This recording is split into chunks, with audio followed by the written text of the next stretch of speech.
날씨입니다. 전국에 폭염특보가 내려진 가운데 오늘도 폭염이 이어지고 곳곳에 소나기가 내리겠습니다. 서울은 아침 기온이 26도를 기록하는 등 밤새 더위가 이어지며 올해 들어 처음으로 열대야 현상이 나타났습니다.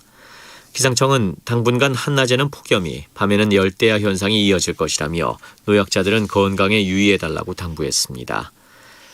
내일도 전국적으로 폭염이 이어지겠고 일부 지역에서는 소나기가 내리겠습니다. 서울 현재 기온 32도입니다. 이규봉이었습니다. 제1라디오 5시 뉴스를 마칩니다. KBS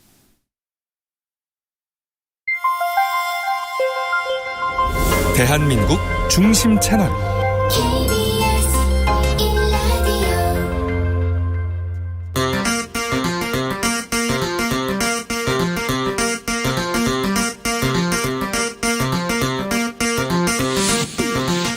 주진우 라이브.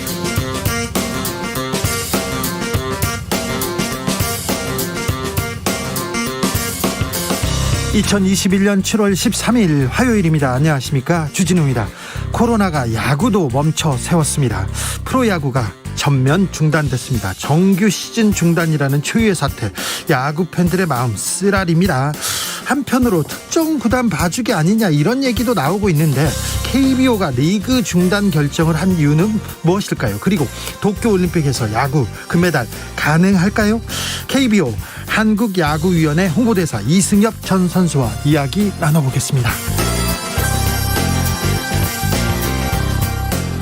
도쿄올림픽 개막 열흘 앞두고 문재인 대통령과 스가 총리의 회담 조율하고 있다는 소식 일본 언론에서 계속 나오고 있습니다. 그런데 좀 뉘앙스가 좀 이상합니다.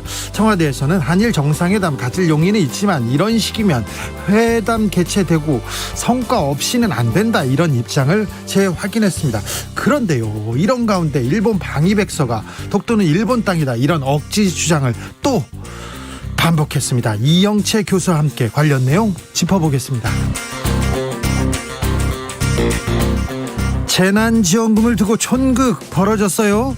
송영길, 이준석 여야 대표가 만났는데 전국민 재난지원금 지급에 합의를 했는데 100분 만에 국민의힘이 입장을 바꿨습니다. 당대표가 논의 없이 혼자 이야기한 거다, 국민의힘에서 반발했는데 벌써 이준석 리스크 나오고 있습니다. 코로나에 지친 국민들 애가 타는데요. 그래서 재난지원금 지급 빨리 돼야 되는데 언제 된다는 걸까요? 최가박당에서 정리해 보겠습니다. 나비처럼 날아 벌처럼 쏜다. 여기는 주진우 라이브입니다.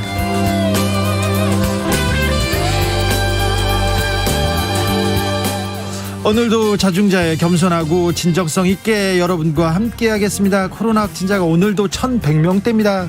날이 덥고 습하고요. 외부 활동도 잘 못하고 밤에도 덥지요. 답답하시죠? 힘드시죠? 2928님께서는 45도 넘는 자동차 도장업체에서 일하는데요. 매일 땀 많이 흘리니까 입맛도 없고 너무 힘들어요, 얘기합니다. 45도 넘는 자동차도 너무 고생하십니다. 근데 덕분에 우리 경제가 튼튼해지고 있습니다. 이분께 시원한 아이스 아메리카노 보내드리겠습니다. 자, 전 세계가, 우리뿐만 아니라 전 세계가 코로나로 힘든 시기입니다. 조금만 참고 이겨내야 됩니다. 이번 주 안에, 내일 모레만 잘 넘기면 우리가 4차 유행의 이 곡선, 이 그래프를 꺾을 수 있습니다. 조금만 더 힘을 내 주십시오. 주진우 라이브가 조금이라도 더 시원한 소식으로 여러분에게 힘을 드리도록 노력하겠습니다. 혹시 정치율 조사 전화 받으신 분 계신가요? 뭐라고 대답하셨는지 좀 알려주세요. 저라고 얘기 안 해도 괜찮습니다. 네, 얘기해 주십시오. 그리고 어제부터 콩 앱으로 라디오 들으시는 분들 보이는 라디오로 보고 들으실 수 있다는 거 아시죠? 캠코더 마이크 이렇게 딱 누르면요, 이렇게 누르면 보이는 라디오로 볼 수 있습니다. 자, 오늘도 주진우 라이브 7시까지 모두 함께 해주시고요. 본방사수 인증 퀴즈 풀고 햄버거 세트 받아가십시오. 샵 9730, 짧은 문자 50원, 긴 문자는 100원, 콩으로 보내시면 무료입니다. 파랑파랑님이 출첵합니다. 여기는 천안인데요, 폭염 경보예요. 어제부터 앞마당에 안 나가고 짚고 가고 있습니다. 언제쯤 마당에 나갈 수 있는지 알려주세요, 얘기합니다. 저희가 중간중간에 날씨 소식도 전해드리겠습니다. 그럼 주진우 라이브 시작하겠습니다.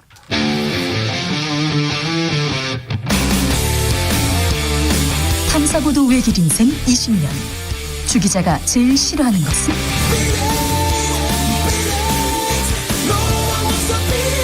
이 세상에서 비리와 부리가 사라지는 그날까지 오늘도 흔들림 없이 주진우 라이브와 함께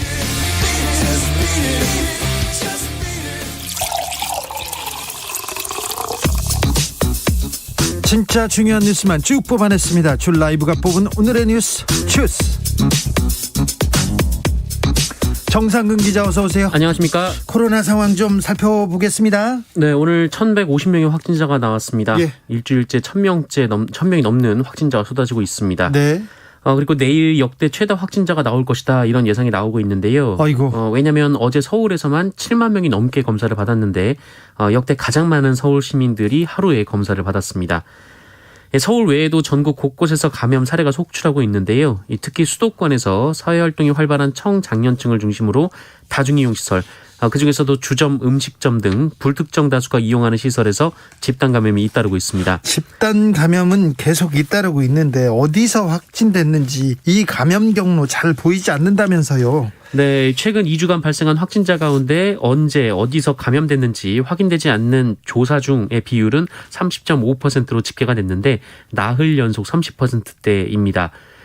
그리고 델타 변이도 일주일 새 374명이 늘었는데요.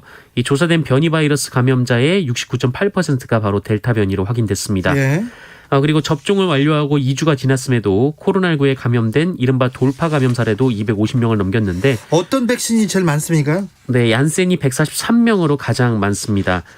다만 그 얀센 접종자들이 비교적 사회활동이 많은 분들이기도 하고 그렇군요. 네, 또 당국은 이 국내 조사 결과 그 얀센의 예방률도 92.8%에 이른다라고 발표했습니다. 아스트라제네카 백신을 맞고 이렇게 돌파 감염됐다는 사례는 좀 적은 것 같습니다. 통계치만 보면. 네, 화이자보다 적습니다. 네, 그러니까 우리는 아스트라제네카 백신을 많이 맞았는데 이게 또 아스트라제네카가 지금 효과를 보고 있습니다. 8117님께서 자녀 백신 맞고 싶어요. 한 달째 클릭 중 실패입니다. 얘기합니다. 저하고 비슷한 상황입니다. 백신이 좀 와야 될 텐데 좀 네. 부족하다는 비판 계속되고 있습니다. 언제 옵니까? 네, 특히 50대 후반 국민들에 대한 백신 접종 예약이 조기 종료돼서 지금 논란이 일고 있는데요. 네. 접종 대상자에 비해서 예약 물량이 절반 정도에 불과해서 백신이 있는 거냐라는 비판이 정치권을 중심으로 제기되고 있습니다. 이에 대해 여준성 보건복지부 장관 정책보좌관이 이 모더나사의 계약 특수성에 대해 설명을 했는데요. 이 모더나사 같은 경우에는 매주 도입 물량을 협의를 하고 있는 상황이라고 합니다. 그래서 다음 주에도 물량이 들여오지만 혹시 모를 상황에 대비해서 확보된 물량만큼만 예약을 받다가 이런 일이 벌어졌다라고 했고요. 네. 정부는 다음 주부터 이 모더나 추가 예약을 받겠다라는 입장입니다. 네. 그리고 개별 계약된 화이자 백신 79만 9천여 명 회분이 내일 그 인천공항을 통해서 도착할 예정이라고 밝혔고요. 화이자는 이번 달에 점진적으로 증가된 물량이 공급될 예정이고 화이자, 모더나 백신을 포함해서 약 1,000만 회분의 백신이 이달 중 순차적으로 도입되고 있다라고 밝혔습니다. 이달 중에 1,000만 회분 백신이 들어온다고 합니다. 그러면 월말쯤 되면 조금 백신 수급도 여유를 좀 찾을 것 같습니다. 어제 송영길 민주당 대표하고 이준석 국민의힘 대표가 만나서 네. 전국민 재난지원금 지급 합의했다는 소식까지는 전해졌어요. 네, 이 송영길 대표와 이준석 국민의힘 대표가 어제 저녁 회동을 갖고 전 국민에게 재난지원금을 지급하기로 공감대를 형성했다라는 보도가 나왔습니다. 네. 이 구체적인 지급 시기는 코로나 상황이 심각한 만큼 방역 상황을 살펴서 추후에 결정하기로 했고요. 피해가 심한 소상공인들에게 대한 이 피해 지원도 두텁게 하기로 했다고 합니다. 그런데요. 근데 국민의힘에서 난리가 났습니다. 그 윤희숙 의원은 자신의 SNS에 민주적 당 운영을 약속해놓고 당의 철학까지 마음대로 뒤집는 제왕이 되렵니까? 라고 비판을 했고 홍준표 의원도 전 국민 용돈 뿌리기라고 반발했습니다. 원희룡 제주도지사도 이런 식의 판단은 실망스럽다라고 밝혔고요. 안철수 국민의당 대표도 한마디 했더라고요. 네, 여당의 매표 행위에 날개를 달아줬다 이렇게 주장하기도 했습니다. 그리고 김기현 국민의힘 원내대표는 이런 합의를 한 것이 사실이 아니다라며 합의 자체를 부인했습니다. 그러자 이준석 대표가 좀 말을 바꿨습니다. 네, 오늘 아침 라디오 인터뷰에서 이 방역이 강화돼서 송영길 대표와 이준석 대표 이 두 사람만 식사를 했고 다른 방에서 대변인들이 이 합의 내용을 스피커폰을 켜고 듣고 있었다라면서 이 과정에서 혼선이 있었다라는 말을 했습니다. 이준석 대표는 국민의힘 당론은 선별 지원이며 이 소상공인 지원을 더 늘리자는 거였고 여기에 민주당이 동의했다면서 이후 민주당이 주장하는 보편 지급의 전국민 재난지원금 지급 방식에는 동의했지만 이것은 코로나 사태가 좀 진정된 다음에 얘기해보는 것이 어떻겠느냐라고 말했던 것이다라고 주장했습니다. 두 사람이 식사를 했고 대변인이 잘못 들었다 이렇게 얘기했는데 민주당에서는 합의 파기라고 지금 비판을 쏟아내고 있습니다. 네, 상대 합의 당사자인 송영길 민주당 대표는 여야 대표 간 합의는 상생과 협치 차원에서 존중돼야 한다라면서 국민의당이 이준석 대표의 결단을 뒷받침해달라라고 당부했고요. 윤호중 원내대표는 국민 삶에 직결되는 문제에 대한 여야 대표 간 합의가 이렇게 가벼워서 되겠냐라고 비판했습니다. 그리고 윤호중 원내대표는 이준석 대표를 향해서 100분 만에 말을 뒤집는 100분 대표라면서 송영길 대표를 만나 귤맛을 뽐내던 이 대표가 국민의힘에 가더니 귤맛을 잃고 탱자가 됐다라고 비판했습니다. 예, 내년도 최저임금이 결정됐습니다. 네, 올해보다 5.1% 오른 시간당 9,160원으로 결정이 됐습니다. 월급으로 환산하면 191만 4,440원입니다. 역대 최저 인상률을 기록했던 올해 1.5%보다는 상승폭이 커졌지만 문재인 정부 공약이었던 최저임금 10,000원은 달성되지 못했습니다. 네. 매년 그랬지만 이번에도 최저임금 협상 순탄치 않았는데요. 네. 어제 오후부터 마지막 회의가 이어졌는데 노동계는 10,000원, 이 경영계는 8,850원을 최종안으로 내세우며 대립하다가 합의에 이르지 못했습니다. 합의가 났는데 이 결론을 보고 지금 노사 모두 불만 드러내네요. 이것도 똑같아요. 네. 의결에 참여한 한국노총 측은 아쉽지만 수용한다라는 입장을 밝혔는데 민주노총 측은 문재인 정부의 희망 고문이 기만으로 마무리됐다면서 총파업을 하겠다라고 밝혔습니다. 한국경영자총협회도 이번 최저임금은 중소 영세기업 소상공인의 지급 능력을 벗어났다라고 주장하면서 노동계와 정부의 책임을 주장했습니다. 대선 주자들 얘기 모아서 하죠. 모아서. 네. 최재형, 윤석열, 김동연 뭐 다 모아서 알려주십시오. 네, 김영우 전 국민의힘 의원이 최재형 전 감사원장의 공보 특보가 됐는데요. 이 최재형 전 원장이 정당 정치가 아니고는 대의민주주의를 하기 어렵다는 생각을 하고 있다라는 입장을 밝혔습니다. 별 입장은 아닌 것 같고요. 네. 중요한 행보만 우리는 다루자고요. 윤석열 전 총장은요? 네, 윤석열 전 총장은 진중권 전 동양대 교수를 만났는데요. 이 진중권 전 동양대 교수는 윤석열 전 총장이 국민의힘에 당장 들어가지 않고 바깥에서 중도층을 결집한 뒤 마지막에 국민의힘 후보랑 단일화를 하겠다는 생각으로 알고 있다고 말했습니다. 네. 김동연 전 경제부총리 인터뷰하면서 본격적인 정치 행보 나서셨어요? 아니요, 질문이 나왔는데요. 예. 정권 교체보다 중요한 건 정치 세력의 교체라거나 정치판 자체가 완전히 바뀌어야 한다라고 물어본 답에 즉답을 하진 않았습니다. 아, 그렇습니까? 네, 이분들도 좀 본격적으로 본인이 뭐 얘기를 하거나 어떤 정책, 비전을 내놨을 때 다루도록 하겠습니다. 민주당에선 또 경선 연기로 나오고 있습니다. 네, 이 코로나19가 크게 확산되면서 민주당에서 또다시 경선 연기론이 나왔습니다. 그런데 이번에는 경선 연기 쪽에 무게가 실리고 있습니다. 코로나 때문이죠? 네, 이 당 중앙선거관리위원회는 본경선에 진출한 6명의 후보 캠프와 경선 일정 관련 의견 수렴에 나섰는데 이재명 지사 측을 제외한 모든 후보들이 그 예정된 일정대로 경선을 진행하기는 어렵다는 데 뜻을 같이 했다고 합니다. 더불어민주당이 양향자 의원을 제명했습니다. 네, 어제 지역사무소 직원의 성범죄 의혹이 제기된 양향자 의원을 더불어민주당이 제명키로 했습니다. 네. 당원 당규상 최고 수위의 징계인데요. 양향자 의원이 언론에 성폭력 관련 내용이 없었다고 인터뷰하는 등 2차 가해를 했다고 볼 수 있는 점, 그리고 가해 행위의 중대성으로 가해자에 대한 구속영장까지 청구된 점, 그리고 피해자에게 취업 알선을 제안함으로써 피해자를 회유하려 시도한 점 등이 고려됐다고 합니다. 양향자 의원은 뭐라고 합니까? 네, 양향자 의원은 아직 입장을 밝히지 않았는데요. 이 심사 소명 과정에서 일부 잘못을 인정한 것으로 알려졌습니다.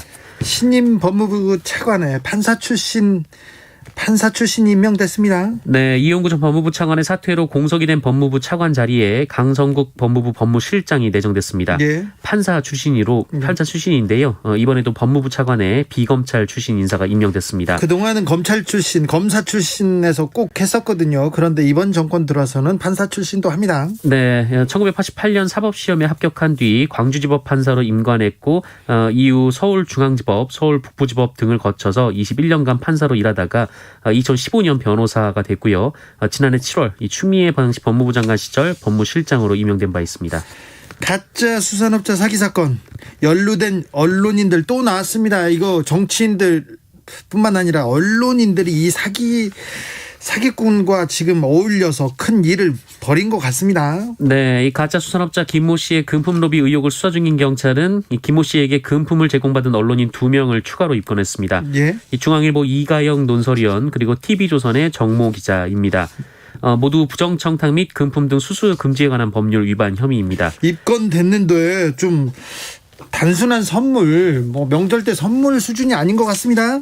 네, 이가영 논설위원은 차량을 제공받았다라고 하고요. 차를요? 네, 이 정모 기자는 학비를 일부 지원받은 것으로 알려졌습니다. 학비를요? 네, 이들이 입건됨으로써 이 경찰은 수산업자 김 씨를 포함해서 총 7명을 입건한 상황인데 이 중에 4명이나 언론인입니다. 조선일보 출신, 조선일보 쪽 사람들이 많고 한 분은 또 중앙일보군요. 네, 오늘 이 조선일보 출신의 이동훈 전 논설위원이 경찰에 출석해 조사를 받았습니다.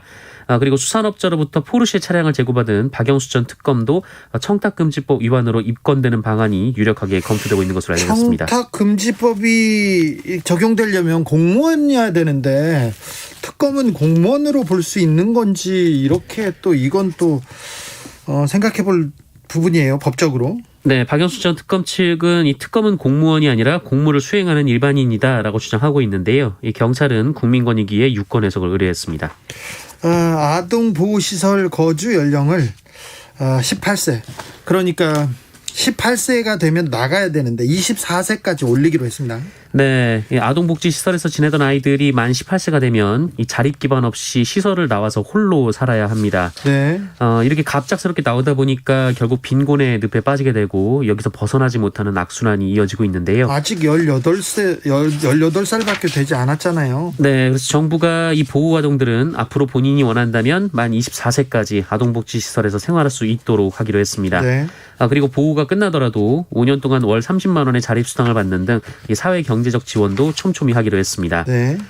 참고로 만 18세가 돼서 보호 종료로 자립하는 아이들의 숫자가 연간 2,500명에 달하는데 이들을 대상으로 조사를 해보니까 이 보호 종료 아동의 월 평균 소득이 127만 원밖에 안 됐습니다.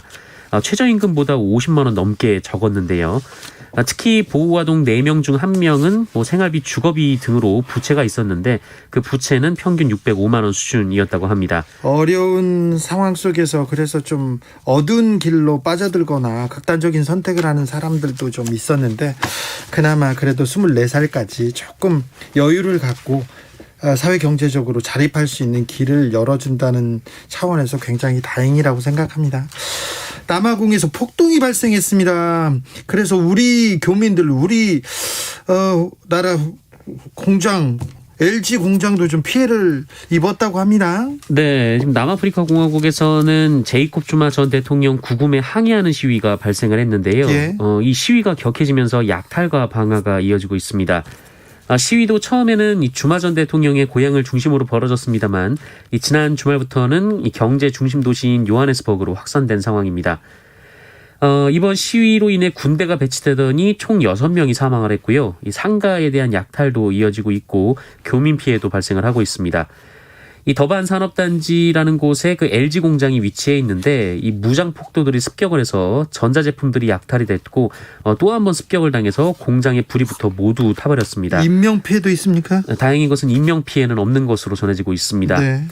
또 다른 한일 업체도 약탈 피해를 봤다고 하는데요. 이 주 남아공 한국대사관은 사건 해결을 위해 현지 당국과 협업을 하고 있다면서 더반 지역 등에서는 이동을 자제하고 교민 영업소들은 가급적 영업을 중단해달라고 당부했습니다. 남아공 국민들도 우리 교민들도 더 이상의 피해는 없어야 되는데 걱정입니다. 남아공의 평화를 위해서 기도하겠습니다. 자, 주스 정상근 기자 함께했습니다. 감사합니다. 고맙습니다. 9778님께서 있는 사람은 용돈이지만 서민들은 절실할 겁니다 하면서 재난지원금 계속해서 빨리 좀 받게 해주세요 이런 의견이 있습니다. 6824님께서 와 45도라니요 수고 많으십니다. 28도 공장에서 일하는 저는 불평을 하면 안 될 것 같습니다. 우리 노동자들 건강 잘 지켜냅시다. 우리 노동자들이 우리나라 경제의 기둥입니다. 그러니까 저기 더울 때는 좀 쉬었다가 좀 몸 챙기면서 안전 유의하면서 일하시기 바랍니다. 더울 때는 조금 쉬세요. 이런 날은요. 2446님께서 매일같이 소상공인 자영업자 얘기하는데 영업용 택시 하는 사람 얘기는 없어요. 왜 그런 얘기는 없는지 손님 없어서 죽겠어요 얘기하는데 오늘 지나가는데 택시가 정말 끝없는 줄을 보고 택시 운전 기사님들 힘들겠구나 이렇게 생각합니다. 밤에 2명까지밖에 그 손님을 태울 수 없다는 그런 얘기도 나오는데 공무가 아니고 사적인 자리는 2명까지인데 공무나 뭐 다른 사람은 그 2명 이상 타도 된다고 합니다. 그러니까 네. 택시도 걱정입니다. 영업용 택시, 개인 택시 하시는 분들한테도 빨리 조금 코로나가 끝나서 조금 나아지는 손님도 좀 늘어나는 그런 시기가 왔으면 합니다. 조민희님께서는 작은 도서관에서 봉사하는데요. 도서관 휴가 냈어요. 홀로 할 일이 있어서 도서관에 나와 있는데 불 꺼진 도서관 문을 흔들어 보고 가시는 주민들이 있어서 마음이 짠합니다. 아이들이 갈 곳이 없다는데 분별 없는 행동을 하는 어른들 좀 조심해 주세요. 이런 의견 보내주셨습니다. 교통정보센터 다녀오겠습니다. 임초희 씨. 네, 이 시각 교통정보입니다. 현재 수도권 제일순환고속도로 판교에서 구리 쪽으로 성남 1차로에서 사고 처리하고 있습니다. 사고 지점 주변에서 혼잡하고요. 이후로는 광암터널에서 토평까지 9km 구간 밀립니다. 영동고속도로 인천 방향은 봉평터널 진입전에서 속도 내기 어려운데요. 2차로에서 하는 작업 때문이고요. 둔내 지나 횡성휴게소 부근에서도 작업 때문에 많이 밀리고 있습니다. 이후로는 동수원에서 광교터널, 부곡, 월곶 그리고 영동선 시점에서 각각 정체고요. 서울 시내는 내부순환도로 성수 분기점 쪽으로 사근 램프 지나서 사고가 있었는데요. 조금 전 처리되면서 정상 통행 가능해졌습니다. 동부간선도로 의정부 방향은 군자교부터 상계교까지 밀리고요. 이전으로 성수 분기점 부근에서 교통량 늘고 있습니다. KBS 교통정보센터였습니다.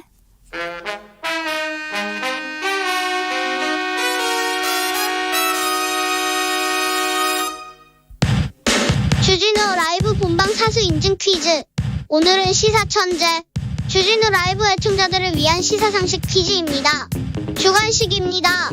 문제를 잘 듣고 정답을 정확히 적어 보내주세요. 오늘의 문제. 일본이 자기네 땅이라며 억지 주장을 하고 있는 우리나라의 영토, 이 섬의 이름은 무엇일까요? 일본이 2021년 방위백서에서 이 섬 영유권을 주장한 데 대해 국방부가 주한 일본 대사관 국방무관을 불러 항의하기도 했습니다. 샵9730 짧은 문자 50원 긴 문자는 100원입니다. 지금부터 정답자 선착순 20명께 햄버거 세트 모바일 쿠폰 드리겠습니다. 주진우 라이브 본방 사수 인증 퀴즈. 내일 또 만나요.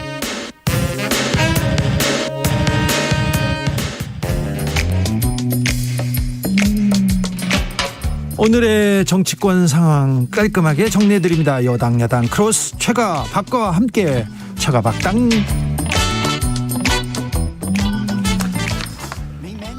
여야 최고의 파트너입니다. 주진우 라이브 공식 여야 대변인 두 분 모셨습니다. 박성준 더불어민주당 의원 어서 오세요. 네, 안녕하세요. 아니 최영두 의원님은 어디 계십니까? 네, 집에 있습니다. 왜 집에 계세요? 아니, 지난주 후반에 국회의원 이제 국회 내 모임에 네. 취재했던 언론인 중에 한 분이 아마 확진자가 있었던 모양입니다. 아이고 그래요. 밀접 네. 접촉자로 지금 집에 계시는군요. 예, 그래서 그래서 어제 조사를 받고 아침에 음성이 나왔는데도 예. 국회에서 대기하라 그러네요. 네. 집에서 며칠간 있어야 되는 건가요, 최 의원님? 아니 난 그 이해가 잘 안 되는데 그래서 뭐 파좀 나왔고 난 저 백신도 맞았거든요. 네. 그런데 이게 뭐 그 날짜를 두고 정확하게 지금 공식으로 해서 공문을 달라 그랬습니다. 국회 방역 저게 무슨 기준으로 어떻게 왜냐하면 지금 추경 예산 심의를 해야 되고 제가 예결위원이거든요. 네. 또 언론 이른바 그 중재법 저는 언론 재갈법이라고 이름 붙였는데 네. 그 민주당이 주도하고 있는 그 법안 개정안 지금 논의도 해야 되는데 이렇게 길어지면 안 되는데 큰일 났습니다. 네. 그 건강에는 이상이 없으신 거죠? 이상이 없죠. 네네. 이상이 없는데 지금 입법 활동이 지금 큰 장애를 맞아왔습니다. 네, 걱정입니다. 그리고 집에서 또 잘하십시오. 집안일도 좀 하시고요. 네. 국민들은 속이 타는데 재난지원금 혼란 계속 부추기고 있습니다. 정치권에서 정부는 뭐 하고 있냐 이런 얘기 계속 나오는데 이 얘기에 대해서는 최영두 의원이 먼저 얘기하셔야 될 것 같습니다. 네, 이게 지금 저희 당이 기본 원칙은 이겁니다. 네. 우선에 국민들이 정부가 국민에게 진 빚부터 갚아라. 그러니까 행정명령을 통해서 지난해부터 소상공인들 또 자영업자들에 대해서 영업을 제한해 오지 않았습니까? 네. 뭐 밤 몇 시부터 하지 말라든가 몇 명 이상 받지 말라든가. 그래서 영업을 제한해 왔기 때문에 그 제한했던 만큼 손실을 보상해야 된다는 것이 일단 기준이었는데 민주당의 의원들도 상당수 찬성했어요. 같이 함께 법안을 내기도 했고 했는데 정부에서 그리고 민주당의 지도부에서 어떤 결정을 내렸는지 그 손실 보상은 어느 기준까지 해줄 수가 없다는 거고 그냥 지금 소상공인 한 집당 나누면 얼마 되지도 않은 돈을 그 빚 갚는 게 아니죠. 아니면서 대부분 국민들한테 그냥 골고루 나눠주자 이런 방향으로 자꾸 흘러가고 있어서 그래서 기본은 뭐냐면 우선에 이 행정명령으로 생업을 제한했던 만큼 그분들한테 우선 두텁게 드리고 그러자는 것이 지금 제 입장인데 자꾸 민주당은 선거를 의식해서 그런 것인지 전 국민에게 다 주자 뭐 이렇게 이야기를 하는데 이준석 대표도 다른 얘기를 아니 좀 이건 정리를 좀 할 필요가 있는 게요. 예. 지금 이제 국회 안에서 보편적 지급이냐 선별적 지급이냐 여러 이제 논란이 있었지 않았습니까? 그런데 어제 송영길 대표와 이제 국민의힘 이준석 대표가 이제 만나서 회동을 했고 전 국민 재난지원금과 관련해서 이제 합의를 한 건데 여기에 이제 합의의 함축적 의미는 두 가지라고 볼 수가 있을 것 같아요.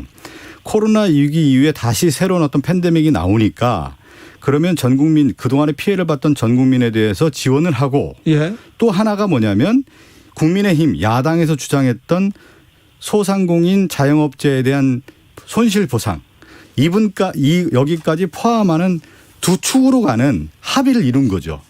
그렇게 해서 어제 합의를 이룬 건데 이준석 대표의 안에 대해서 국민의힘 내부의 논란에 의해서 이것이 다시 번복되는 사례가 왔는데 이건 상당히 이제 정당 정치에서 위기라고 볼 수가 있어요.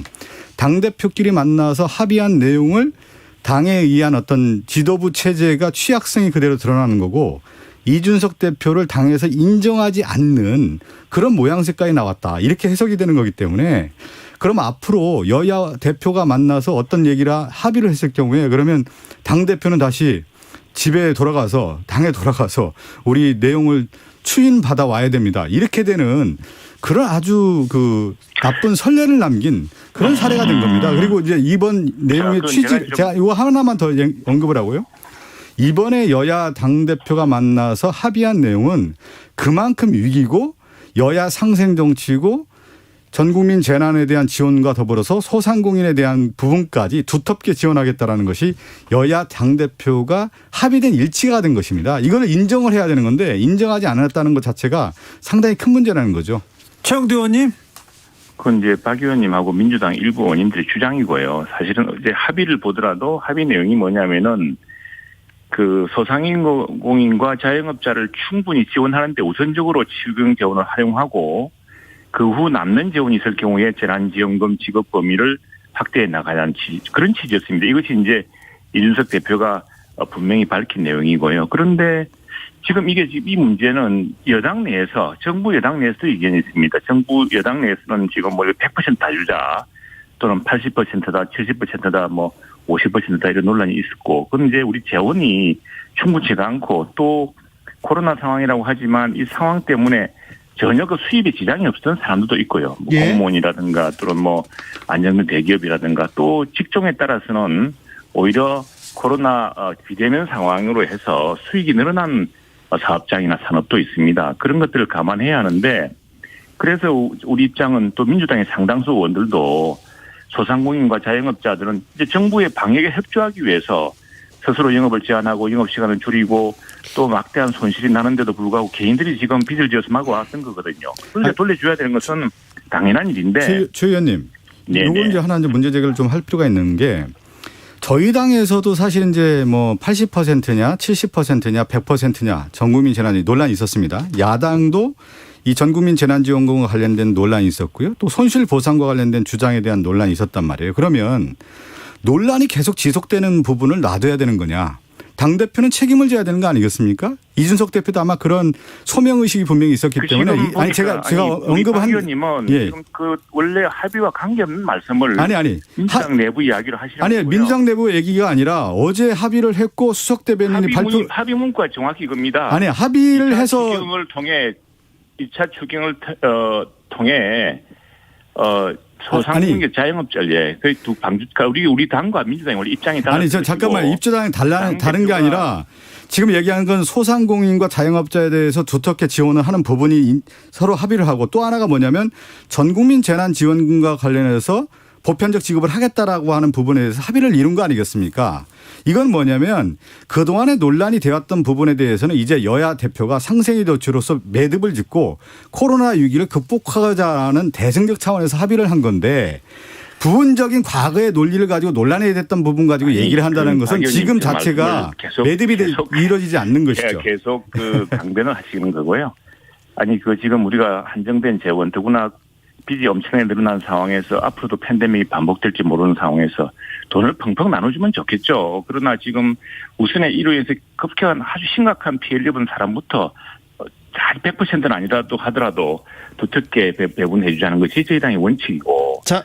민주당은 지금 그런 것보다도 자꾸 전체를 지금 모든 국민을 상대로 다 하자는 것인데 민주당 내부에서 얘기하는 거 아닙니까? 최홍두 의원님 여기서 이제 질문 들어갑니다. 자, 네. 당대표끼리 그래서 당의 이견이 있어서 당대표끼리 만나서 합의를 했습니다. 합의를 한 내용을 바로 뒤집은 상황인데 이 상황에 대해서는 솔직히 말해서 이준석 대표가 좀 미숙했습니까? 그런 합의가 없는 것을 민주당에서 강하게 밀어붙이는 것이고요. 아예 합의가 없었어요? 아니 합의가 안 됐다라고 얘기를 하면 안 되는 것이죠. 최 의원님. 합의 내용이 네. 소상공인 지원 확대를 하고 그렇게 해서 왜냐하면 이게 입장이 다른 겁니다. 우리는 소상공인 자영업자들 피해 보상을 제대로 하자는 것이 우리 입장이고 들어보십시오. 이건 그게 아니라 합의에 대한 부분은 얘기를 해야죠. 합의가 안 됐다고 얘기하면 안 되는 것이죠. 합의가 아주 포괄적인 합의인데 그 포괄적인 합의를 두고서 우리는 우리 축에서 이야기를 하는데 민주당에서는 민주당 축으로 이야기를 해버리면은 자 그러면 또 하나 이야기 들어보십시오. 최홍두 의원님 그리고 어제는 이게 이제 지금 코로나 방역 단계 거리두기 강화 때문에 네. 1대1로밖에 못 만난 거 아니겠습니까? 예. 원래 같으면 이제 정책위 의장이 한다든가 또 하나 이런 문제가 있는 것이고 그래서 어제 커다란 원칙에서 지금 여야 대표가 사실 형님하고 같은 그런 좋은 분위기에서 예. 이 말고도 다른 이야기를 아주 포괄적인 이야기를 한 것을 두고서 민주당 내에서 이준석 대표가 원외이고 특히나 이 문제에 대해서 그 이준석 대표가 일부 그 포괄적으로 이렇게 이야기한 부분을 아주 그 집중적으로 무슨 합의한 것처럼 지금 그러면 제가 언급을 좀 할게요. 뭐냐면 우리가 이제 그 당대표를 뽑는 것은 뭐냐면 포괄적 위임을 하는 것이죠. 그 위임 사항에 대해서 결정을 할 수 있는 권한을 주는 것이 당대표이고 어제 여야 대표가 만나서 수석 대변인이 브리핑을 하지 않습니까? 네. 그래서 이렇게 합의를 이뤘고 전국민 재난지원금은 지급하기로 했다라고 하는 것을 발표를 합니다. 근데 2353님께서 회담 후 이준석 대표가 SNS에서 밝혔어요. 전국민 지급이 맞는데요. 이렇게 물어보기도 맞습니다. 합니다. 그걸 했는데 이 부분에 대해서 지금 당내에서 김기현 원내대표라든가 정책위 의장이 이게 반대한 거 아닙니까? 반대를 하면서 원점으로 이제 회귀가 된 겁니다. 그러면 이 부분에 대해서 국민의힘에서 그 관련된 내용에 대해서 정확하게 언급을 하는 건 맞는 것이지 합의가 이루어지지 않았다는 것 자체로 몰고 가서는 안 된다. 이 말씀을 좀. 어제 그 짧은 시간에 여러 가지 이야기 있었다고 합니다. 지구당을 다시 복원하는 문제 네. 또 무슨 여러 가지 지금 민주당이나 또 국민의힘이나 지난번 선거법을 이제 해놓고 비례위성 정당을 만들었던 사안에 대해서 이제 이걸 하지 않으면 그런 여러 가지 이야기 중에 이제 하나가 있었던 것인데 그리고 지금 국회 원내는 왜 있는 겁니까? 정책위 의장은 왜 있고 원내대표는 왜 있습니까? 그리고 또 예결특위는 왜 있고 모든 것이 당대표끼리 그렇게 뚝딱 합의할 것 같으면 국회의원은 왜 둡니까? 그렇죠. 모든 것이 상임위가 있고 또 원내대표가 있고 또 예결특위가 있고 모든 또 상임위 내에서 또 예결 소위가 있고 그러지 않습니까? 그렇게 하나하나 다뤄지는 것이 그러니까 국회 그럼 대표끼리 만나서 합의하면 다 끝납니까? 그건 어거지죠. 아니, 당대표를 뽑는 건 뭐냐면 중요한 문제가 있을 때는 여야가 만나서 대승적 차원에서 협의도 이루고 이걸 결정을 하라고 해서 이제 당대표도 뽑고 거기에 따라서 따르는 것이 지도 체제 아닙니까? 그걸 원천적으로 부정하는 꼴이 됐다는 것이죠. 뭐 예. 박 의원님 지금 그 말을 이제 그런 걸 때 경강부여라 그러고 막 그런 겁니다. 그러니까 너무 지금 아니 그래서 대표끼리 다 저럴 것 같으면은 저희 정당은 솔직히 말씀드리면은 당대표가 잘못 결정하면은 저희 당 원내 정책위 의장이라든가 원내대표가 바꿀 수 있습니다. 그것이 민주주의 정당 아닙니까? 알겠습니다. 모든 것이 대표가 말하고 나면 못 바꿉니까? 아니, 여기까지 할게요. 합의했는지 안 했는지는 여기까지 하겠습니다. 옛날 얘기 하나 해야 되겠습니다. 포괄적인 좋은 취지로 서로가 어떤 합의점을 찾아보자. 민주당 그렇게 주장을 하고 하니까 예. 우리 젊은 이준석 대표가 그 형님 역할을 하는 송 대표의 입장을 두둔하게 주기 위해서 포괄적으로 표현한 걸 가지고 그걸 가지고 전체 합의한 것인데 너가 따라라 그러고 한다면은 그건 정도가 아니죠. 뭐 그렇게 얘기하니까 할 말이 없네요. 왜 그러냐면 이미 합의를 해서 발표까지. 조 의원님, 우리가 이 정치 언어라고 하는 것이 레토릭이라고 하는 것이 합의해서 수석 대변인 우리 대변인 해보지 않았습니까? 그러면 그것이 합의돼서 발표가 되고 언론이 받아 쓴다고 하면 이렇게 됐다라고 해서 대변인 발표도 문제가 있었죠. 아니 그러니까 문제가 있었다라고 하면 안 됩니다. 이건 우리 양당 원내대변인 했는데 또 국회 대변인 또 다른 발언을 해가지고 뭐 한번 논란이 있고 했었죠. 근데 그거는 알겠습니다. 아니 이거는 맥락을 보면 알지 않습니까? 맥락을 보면은 그리고 또 하나 그 이제 박 의원님 말씀 중에 조금 제가 과하다 싶은 부분은 그래서 대표가 이야기, 그럼 대표가 다 정할 것 같으면 국회의원 활동을 왜 하며.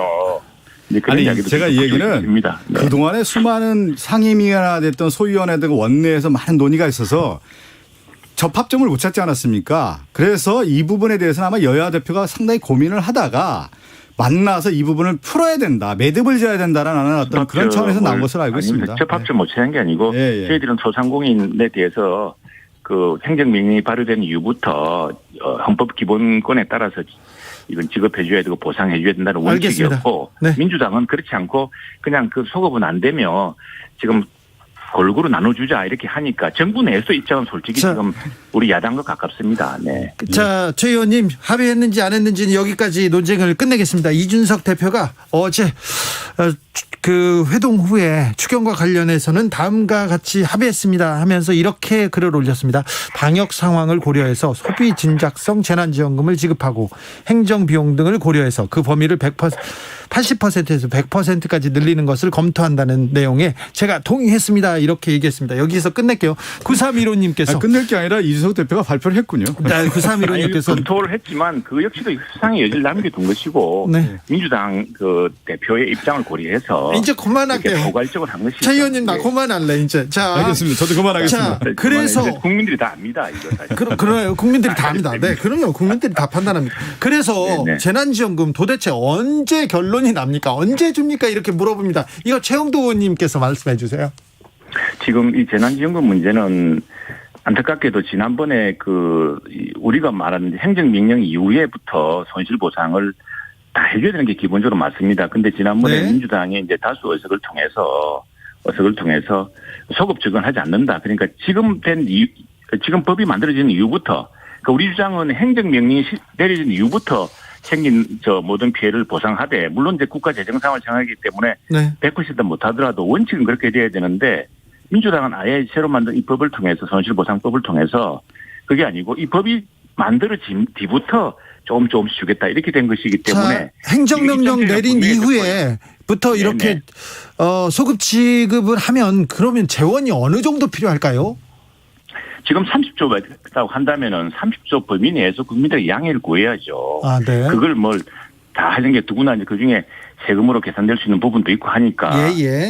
말하자면 원칙이 그렇다는 겁니다. 우리도 국민들도 소상공인도 국가 재정을 생각하지 않겠습니까? 그런데 이건 지금 뭐냐면은 그걸 행정명령 이후에 손실이 발생했던 부분을 이제 인정해주지 않겠다는 겁니다. 그냥 법이 만들어진 이후, 그러니까 지난 6월 말에 이제 국회에서 통과된 법 이후에 손실보상부부터 해주겠다고 한다면은 지금까지 그 행정명령에 적극적으로 협조했던 소상공인 자영업자들이 우리는 국가의 명령에 따라서 한 것밖에 없는데 그 손해는 우리가 고스란히 떠안으란 말이냐라고 이제 국민의 기본권을 이야기할 수밖에 없는 처지죠. 그리고 났는데 지금 나머지 이제 재난지원금 뭐냐면은 그 재정 범위를 그 손실보상이 아니라 그냥 골고루 나눠주는데 지금 민주당은 이게 골몰하고 아니 또 그 얘기를 또 다시 하시면 어떻게 해요?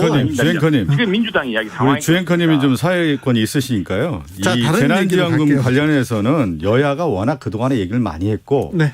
논란이 있잖아요. 다시 원점 회귀가 되고 원점 회귀가 됐던 문제입니다. 그래서 아마 고뇌에 찬 결정을 한 거예요. 여기서 그 풀어가야 되는데 다시 지금 얘기하신 것처럼 옛날 얘기 또 돌아가는 거 아닙니까? 자, 박성준 의원도 또 그 네, 얘기를 또 알겠습니다. 하시면 다시 돌아갑니다. 자, 네, 이제 그만하시죠. 그만 네, 얘기할게요. 네. 그만 얘기하겠습니다.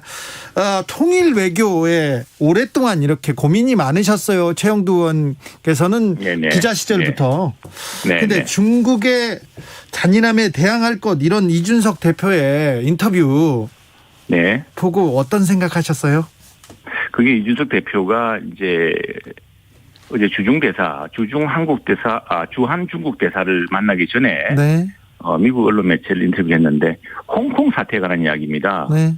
저는 오히려 우리 민주당의 의원님들이나 우리 또 많은 시민들이 여쭤보고 싶습니다. 지금 미얀마 사태 또는 홍콩 사태에 대해서 과거 우리 30년 전, 또 40년 전에 이 민주주의를 위해서 거리에서 싸우고 또 때로는 총탄을 맞기도 하고 세루탄을 맞아가면서 지금 중국 상황은 홍콩 상황이 훨씬 심각하거든요.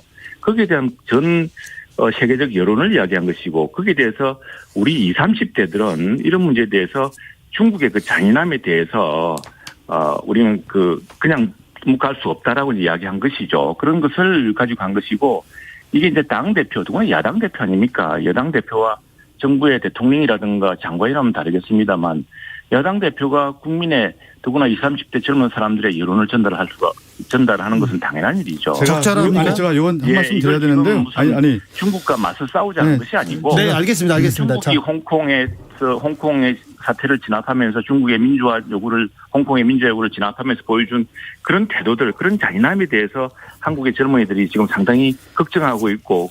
최영두 의원님 자가격리되더니 말 많이 넣어주셨어요. 집에서 지금 사모님하고 대화를 좀 많이 하세요. 자, 박성준 의원한테 마이크를 넘기겠습니다. 아니 외교라고 하는 것은 불가능한 것을 가능하게 만들어야 되는데 외교 분쟁 중에 하나가 일어나는 게 뭐냐면 말입니다. 그래서 말을 잘못 실수해서 전쟁까지 일어나는 것이 역사적인 사례인 건데 저는 이준석 대표가 왜 이런 잠깐만 들어보십시오. 이준석 대표가 왜 이런 실수를 했을까?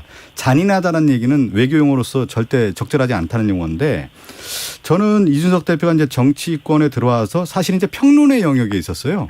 정치 평론은 오랫동안 한 10여 년 가까이 한 건데 평론이라는 것은 이슈가 제기됐을 경우에 해설과 해석을 붙입니다. 그러면 평론가 영역에서는 이 잔인하다는 표현은 충분히 쓸 수가 있는 거예요. 근데 정치 영역과 외교 영역에서는 해설과 해석이 아니라 책임을 져야 되고 해결을 해야 되는 겁니다. 그런데 이것 자체의 언어가 뭐냐면 문제를 일으키는 야기의 언어란 말이죠. 그래서 저는 이준석 당대표가 좀 더 이제는 자기 언어에 대한 어떤 절제 이 부분이 굉장히 필요한 시점이다. 그리고 야당 대표의 무게라는 것이 분명히 있다. 예를 들어서 이런 용어를 여당 대표가 썼다고 해보십시오. 얼마나 큰 충격이겠습니까? 야당도 마찬가지라는 것이죠. 예. 아니 나는 이상한 것이 중국 당국자나 중국 대사는 아무 소리도 안 하는데 왜 민주당이 이렇게 난리를 칩니까? 알겠습니다. 아니 그렇지 않습니까? 그리고 그 말 워딩이요.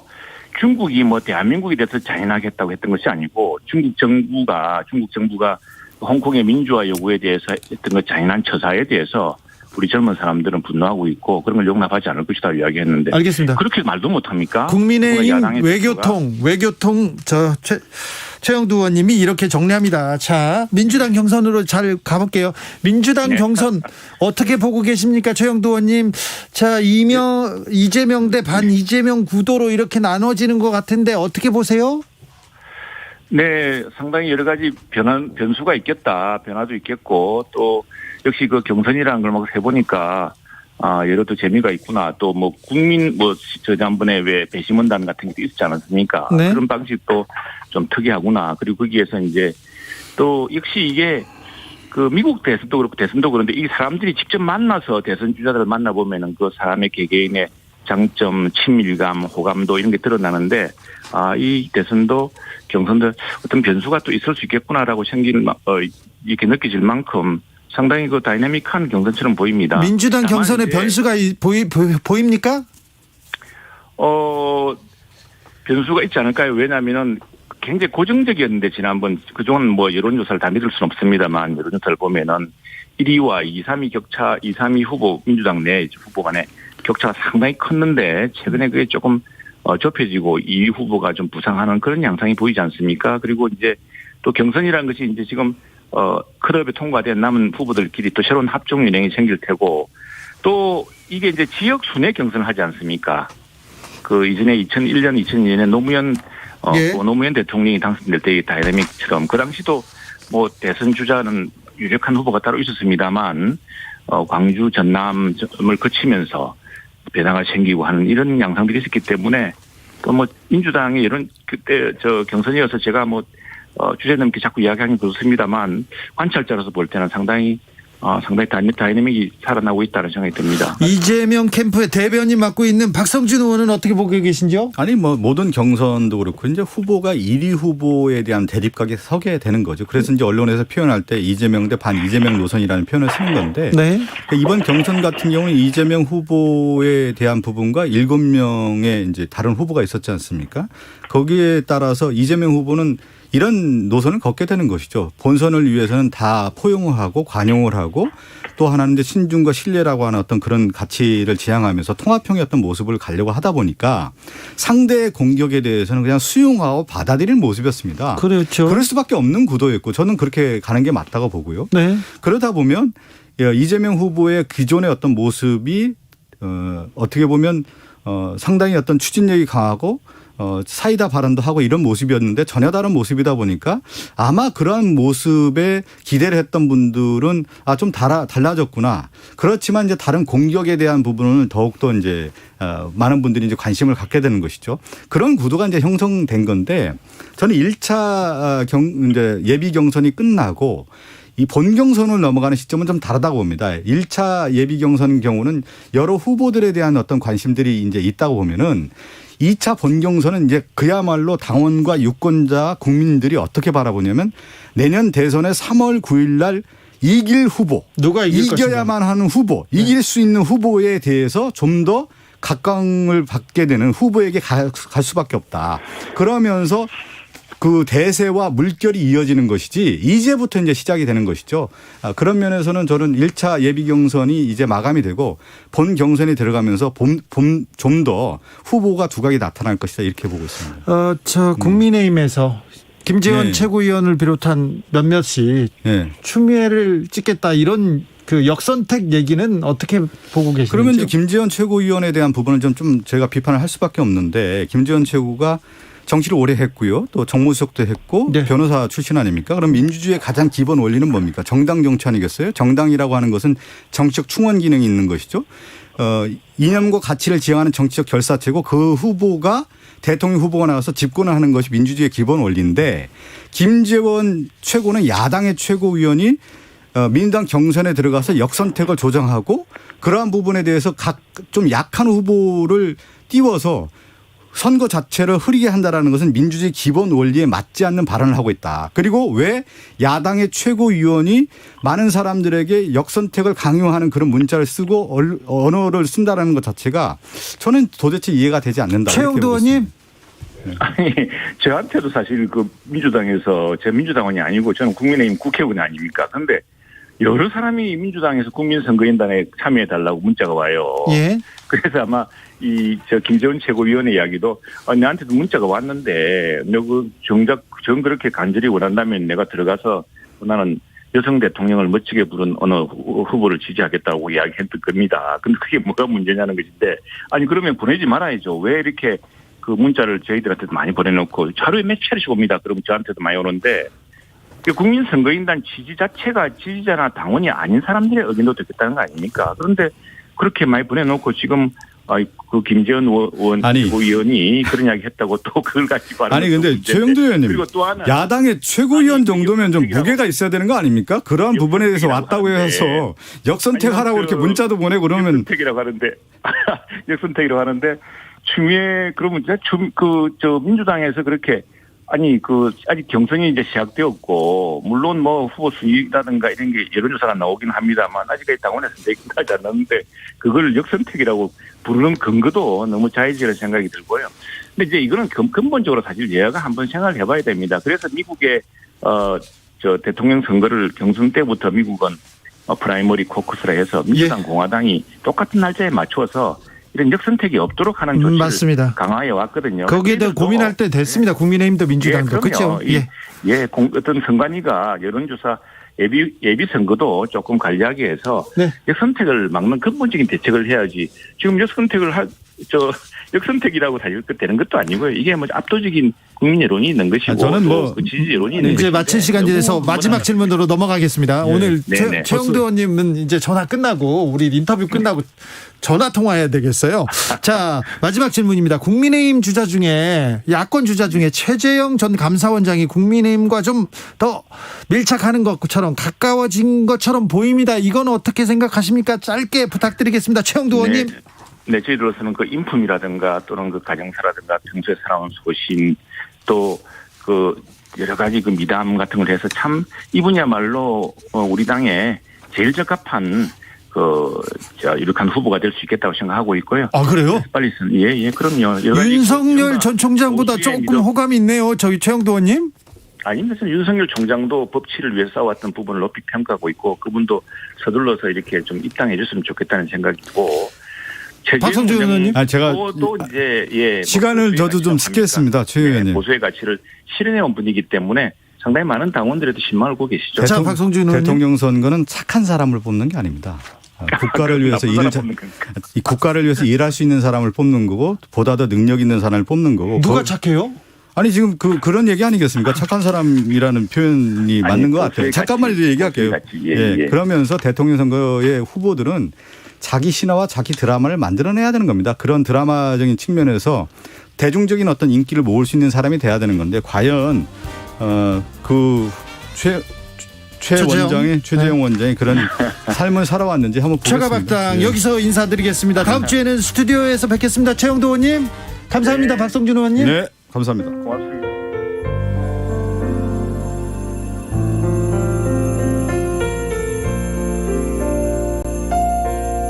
KBS 라디오 연중기획 희망충전 대한민국 438번째 이야기. 안녕하세요. 아나운서 이연주입니다. 11살 성원이는 선천적으로 골연골종이라는 희귀병을 앓고 있습니다. 성원이는 이 희귀병 때문에 몸이 자라면서 수시로 뼈를 잘라내는 수술을 받아야 하는데요. 유일한 보호자인 외할머니는 다가오는 수술 날짜들을 볼 때마다 마음이 아픕니다. 여러 차례 수술을 받으면서도 울거나 떼쓰지 않고 꾹 참아내던 성원이의 모습이 눈앞에 아른거립니다. 작년 간경화로 엄마를 먼저 보내면서도 애써 눈물을 삼키던 손자 성원이. 외할머니는 또래보다 일찍 어른이 돼버린 손자가 너무 안쓰럽기만 합니다. 두 사람이 지금의 아픔을 이겨내고 행복한 미래를 맞이할 수 있도록 여러분이 함께 힘을 모아주세요. 코로나19 여파로 사례자와 취재팀의 안전을 위해 사연으로 대신 전달합니다. 여러분의 따뜻한 손길이 희망의 빛이 됩니다. ARS 060-700-1580 060-700-1580 한 통화 3,000원으로 희망을 선물해 주세요. KBS 라디오 연중기획 희망충전 대한민국은 초록우산 어린이재단, 인탑스 주식회사 그리고 청취자 여러분과 함께합니다. ARS 060-700-1580 한 통화 3,000원입니다.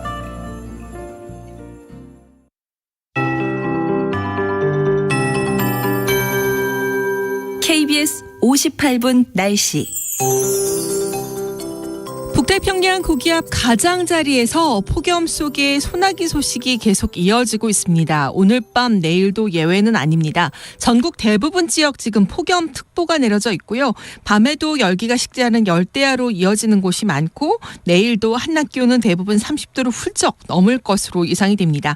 예상되는 내일 아침 최저기온 제주와 이어도는 27도, 서울과 목포, 순천, 서귀포 26도, 인천과 춘천, 대전 25도로 많은 곳에서 열대 현상이 나타날 것으로 보이고요.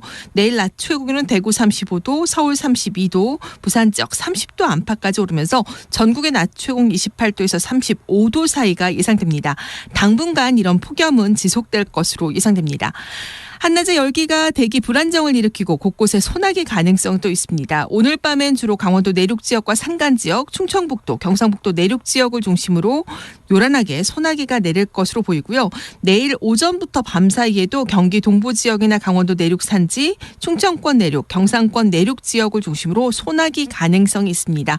내일은 소나기 양 5에서 60mm가량이 될 것으로 보입니다. 한편 오늘 밤부터 내일 아침 사이 전국적으로 내륙 지역에 안개가 끼는 곳이 있겠고요. 서해와 남해 섬 지역은 더욱 짙은 안개가 예상됩니다. 지금 서울 기온은 30.4도입니다. 윤지수입니다.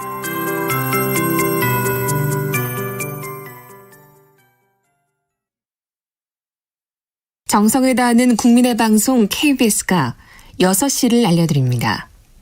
AM 711kHz, FM 97.3MHz, KBS 1라디오입니다. HLKA.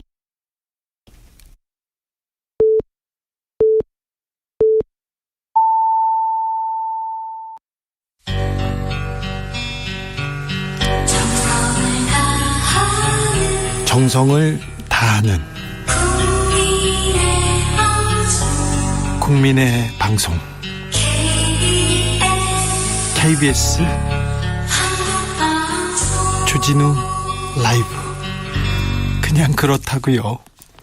주진우 라이브 함께하고 계십니다. 라디오 정보센터 다녀오겠습니다. 정한나 씨. 만 55세에서 59세에 대한 코로나19 백신 접종 사전 예약이 첫날인 어제 15시간 30분 만에 조기 마감된 것과 관련해 정부가 재차 사과했습니다.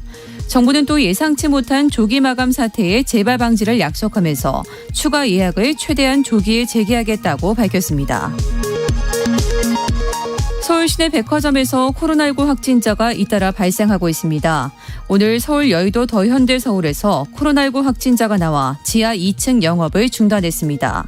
서울 압구정동 갤러리아 명품관에서도 오늘 직원 3명이 확진 판정을 받았습니다. 국내 코로나19 백신 접종이 순차적으로 진행 중인 가운데 30세 이상 예비군, 민방위대원 등이 접종한 얀센 백신의 감염 예방 효과는 약 93%에 달하는 것으로 나타났습니다. 열린민주당 김의겸 의원은 야권 유력 대선 주자인 윤석열 전 검찰총장의 부인 김건희 씨의 논문 표절 의혹과 관련해 2007년 김 씨의 국민대 박사 논문은 본인이 이사로 재직한 H사의 2006년 사업계획서를 그대로 베낀 것이라고 주장했습니다. MBC가 윤석열 전 검찰총장 부인 김건희 씨의 박사 논문 표절 의혹을 취재하며 경찰을 사칭한 취재진을 징계하고 재발을 막고자 진상조사위원회를 꾸렸습니다. 국방부가 성추행 피해공무원 부사관 사망사건 합동수사단에 창군 이래 처음 특임검사를 긴급 투입할 방침인 것으로 확인됐습니다.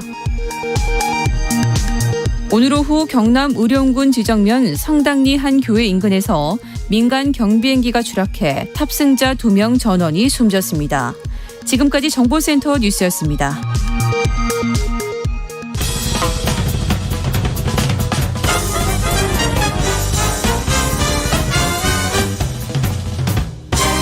훅 인터뷰. 모두를 위한, 모두를 향한 모두의 궁금증 훅 인터뷰. 코로나 제4차 유행 왔습니다. 우리의 일상 멈춰섰는데 프로야구도 멈추게 됐어요. 야구 팬으로 안타까운데 이분은 어떤 생각을 하고 있을지 한번 물어보겠습니다. 한국 프로야구 역사상 최고의 타자죠. 국민 타자였던 KBO 지금 한국야구위원회 홍보대사 이승엽 선수 모십니다. 안녕하세요. 네, 안녕하십니까. 네. 이승엽 선수 나온다니까 김재동이 성대모사 하는 거 아니냐면서 의심하는 분들 많은데 홈런왕 이승엽 선수 맞죠? 예전 홈런왕 이승엽입니다. 그래요? 홈런왕 이승엽입니다. 따라하는 사람이 많아가지고요. 자, 네, 그렇습니다. 코로나 확진자 때문에 야구도 프로야구도 중단됐어요. 현재 조금 상황이 어떻습니까? 그러면 올림픽 이후까지 다 이제 야구 경기가 없습니까? 예, 지금 너무나 프로야구가 힘든 상황이고요. 네. 코로나로 인한 취소와 우천 취소 경기까지 모든 게 정규 시즌 스케줄 이후에 다시 편성이 되기로 했거든요. 네. 그래서 이번 코로나 때문에 정말 모든 분들이 힘드시겠지만 특히 KBO 또 프로야구를 또 운영하시는 또 프로야구를 사랑하시는 분들에게 너무나 지금 직격탄을 맞은 것 같습니다. 그러면 지금 그 올스타전이 중간에 있잖아요. 올스타전은 어떻게 돼요? 예, 지금 올스타전과 라이징 올스타 또 올림픽 대표팀과의 경기가 모두 무관중으로 지금 개최될 예정이거든요. 네. 그래서 많은 또 선수들을 보기 위해서 직접 관전할 수 있는 그런 기회가 무산된 것 같아서 야구인으로서 너무나 안타까운 실정입니다. 그러면 이제 올림픽 이후에 다시 리그가 시작되면 한겨울까지 야구할 수도 있습니까? 글쎄요. 사실 지난해도 코로나 때문에 조금 시즌 종료가 늦게 됐거든요. 네. 네, 그러면서 올해도 사실은 지난해만큼은 되지 않더라도 1, 2주 정도 늦춰질 수도 있을 수 있지 않을까 하는 예상을 조금씩 해봅니다. 그래도 무관중으로 잘 진행해서 우리는 야구를 했었는데 현장 선수들도 많이 힘들 것 같아요. 너무나 힘들죠. 우선은 팬들의 함성이 네. 정말 선수들에게는 아주 크나큰 힘이 되거든요. 예.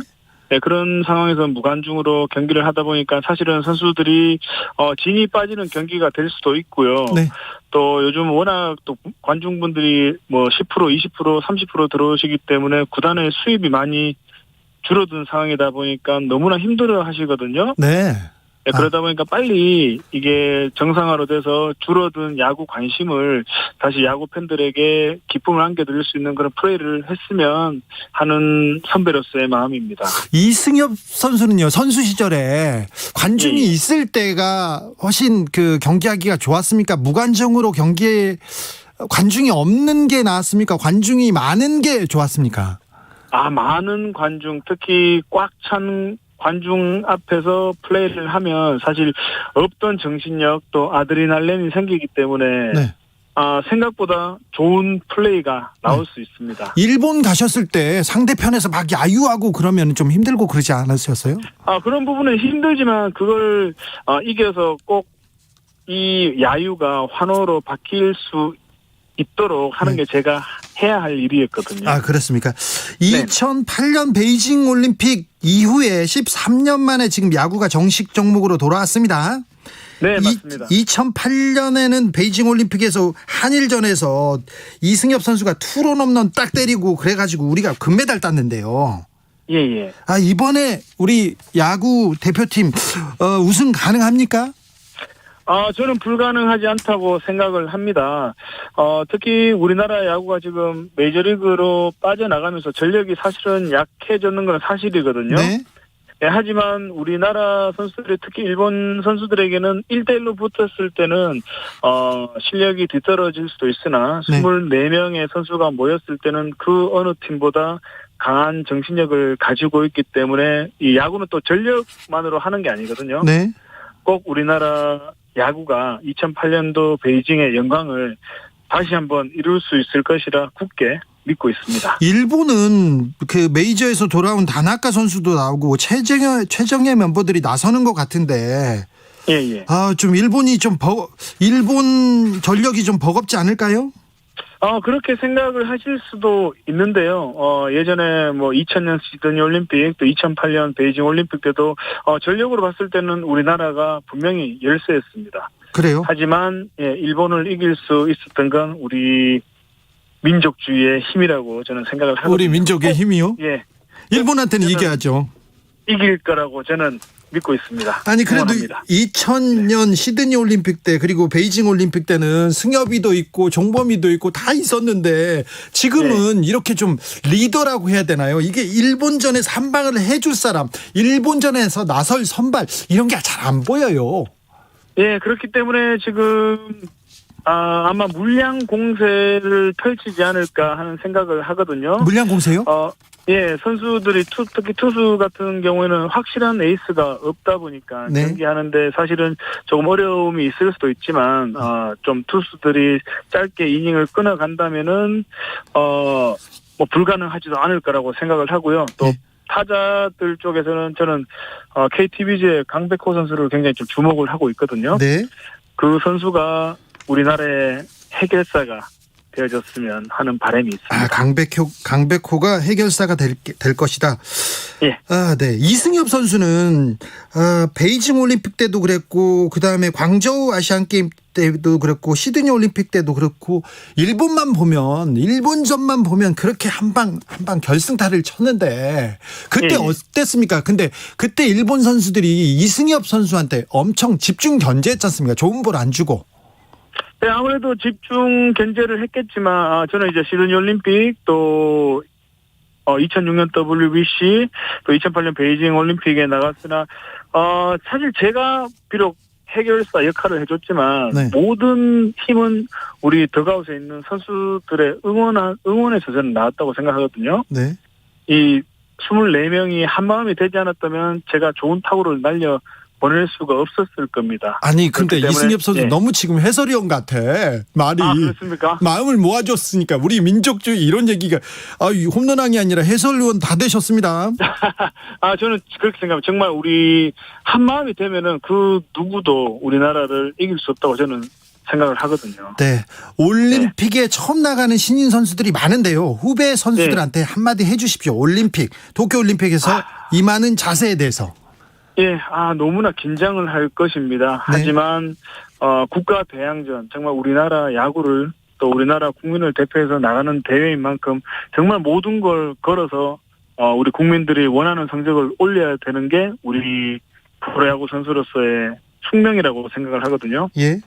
정말 몸조리 잘 해서, 컨디션 조절 잘 해서 누구나 소망하는 금메달, 그 금메달을 꼭 목에 걸고 우리나라로 돌아왔으면 좋겠습니다. 네, 가장 아름다운 스윙을 하는 타자로 이렇게 꼽혔었는데 이승엽 선수 요새 오타니 쇼헤이 홈런 레이스 보면 어떤 생각 드십니까? 그리고 오타니 스윙은 어떻게 평가하십니까? 너무 대단하다고 생각을 하고요. 투수로서 또 타자로서 지금 최고의 모습을 보여주고 있기 때문에 옆나라 또 야구 선수 출신으로 봤을 때는 굉장히 부럽고요. 또 우리나라에서도 그런 선수가 나왔으면 좋겠고 또 메이저리그에서 지금 홈런을 가장 많이 치는 타자이기 때문에 완벽 이 단어 말고는 해줄 말이 없는 것 같습니다. 그래도 스윙은 또 이승엽이 낫지 않나요? 예전에 스윙으로 봤을 때 제가 나왔는데 지금 이제 야구의 10대 21년도에 야구 하는 데 있어서는 오타니 선수가 가장 홈런을 많이 칠 수 있는 스윙이기 때문에 아주 대단한 타자뿐만 아니라 대단한 선수라고 저는 알겠습니다. 생각을 합니다. 그래도 예전 스윙은 또 이승엽 선수가 나아졌네요. 김건희님께서 올림픽에서 중요한 순간에 이승엽 선수가 대타로 나가주시면 안 되겠습니까? 이렇게 물어봅니다.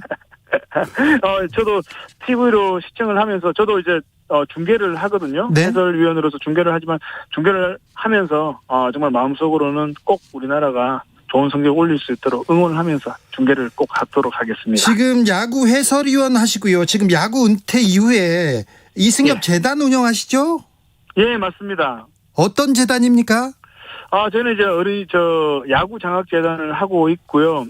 우리 어린 친구들이 사실 야구는 좋아하는데 좀 형편이나 좀 다른 게 좀 받쳐주지 못해서 야구를 그만두는 친구들이 많거든요. 네. 대다수인데 그런 친구들은 모든 이들에게 도움을 줄 수는 없겠지만 조금이라도 그런 선수들에게 꿈과 희망을 심어줄 수 있는 포기하지 않는 그런 모습을 보여드릴 수 있도록 저희 재단에서 많이 준비를 하고 있습니다. 지금은 무슨 일로 바쁘세요? 재단은 열심히 하시는 거 좋은 일 많이 하시는 건 아는데 네.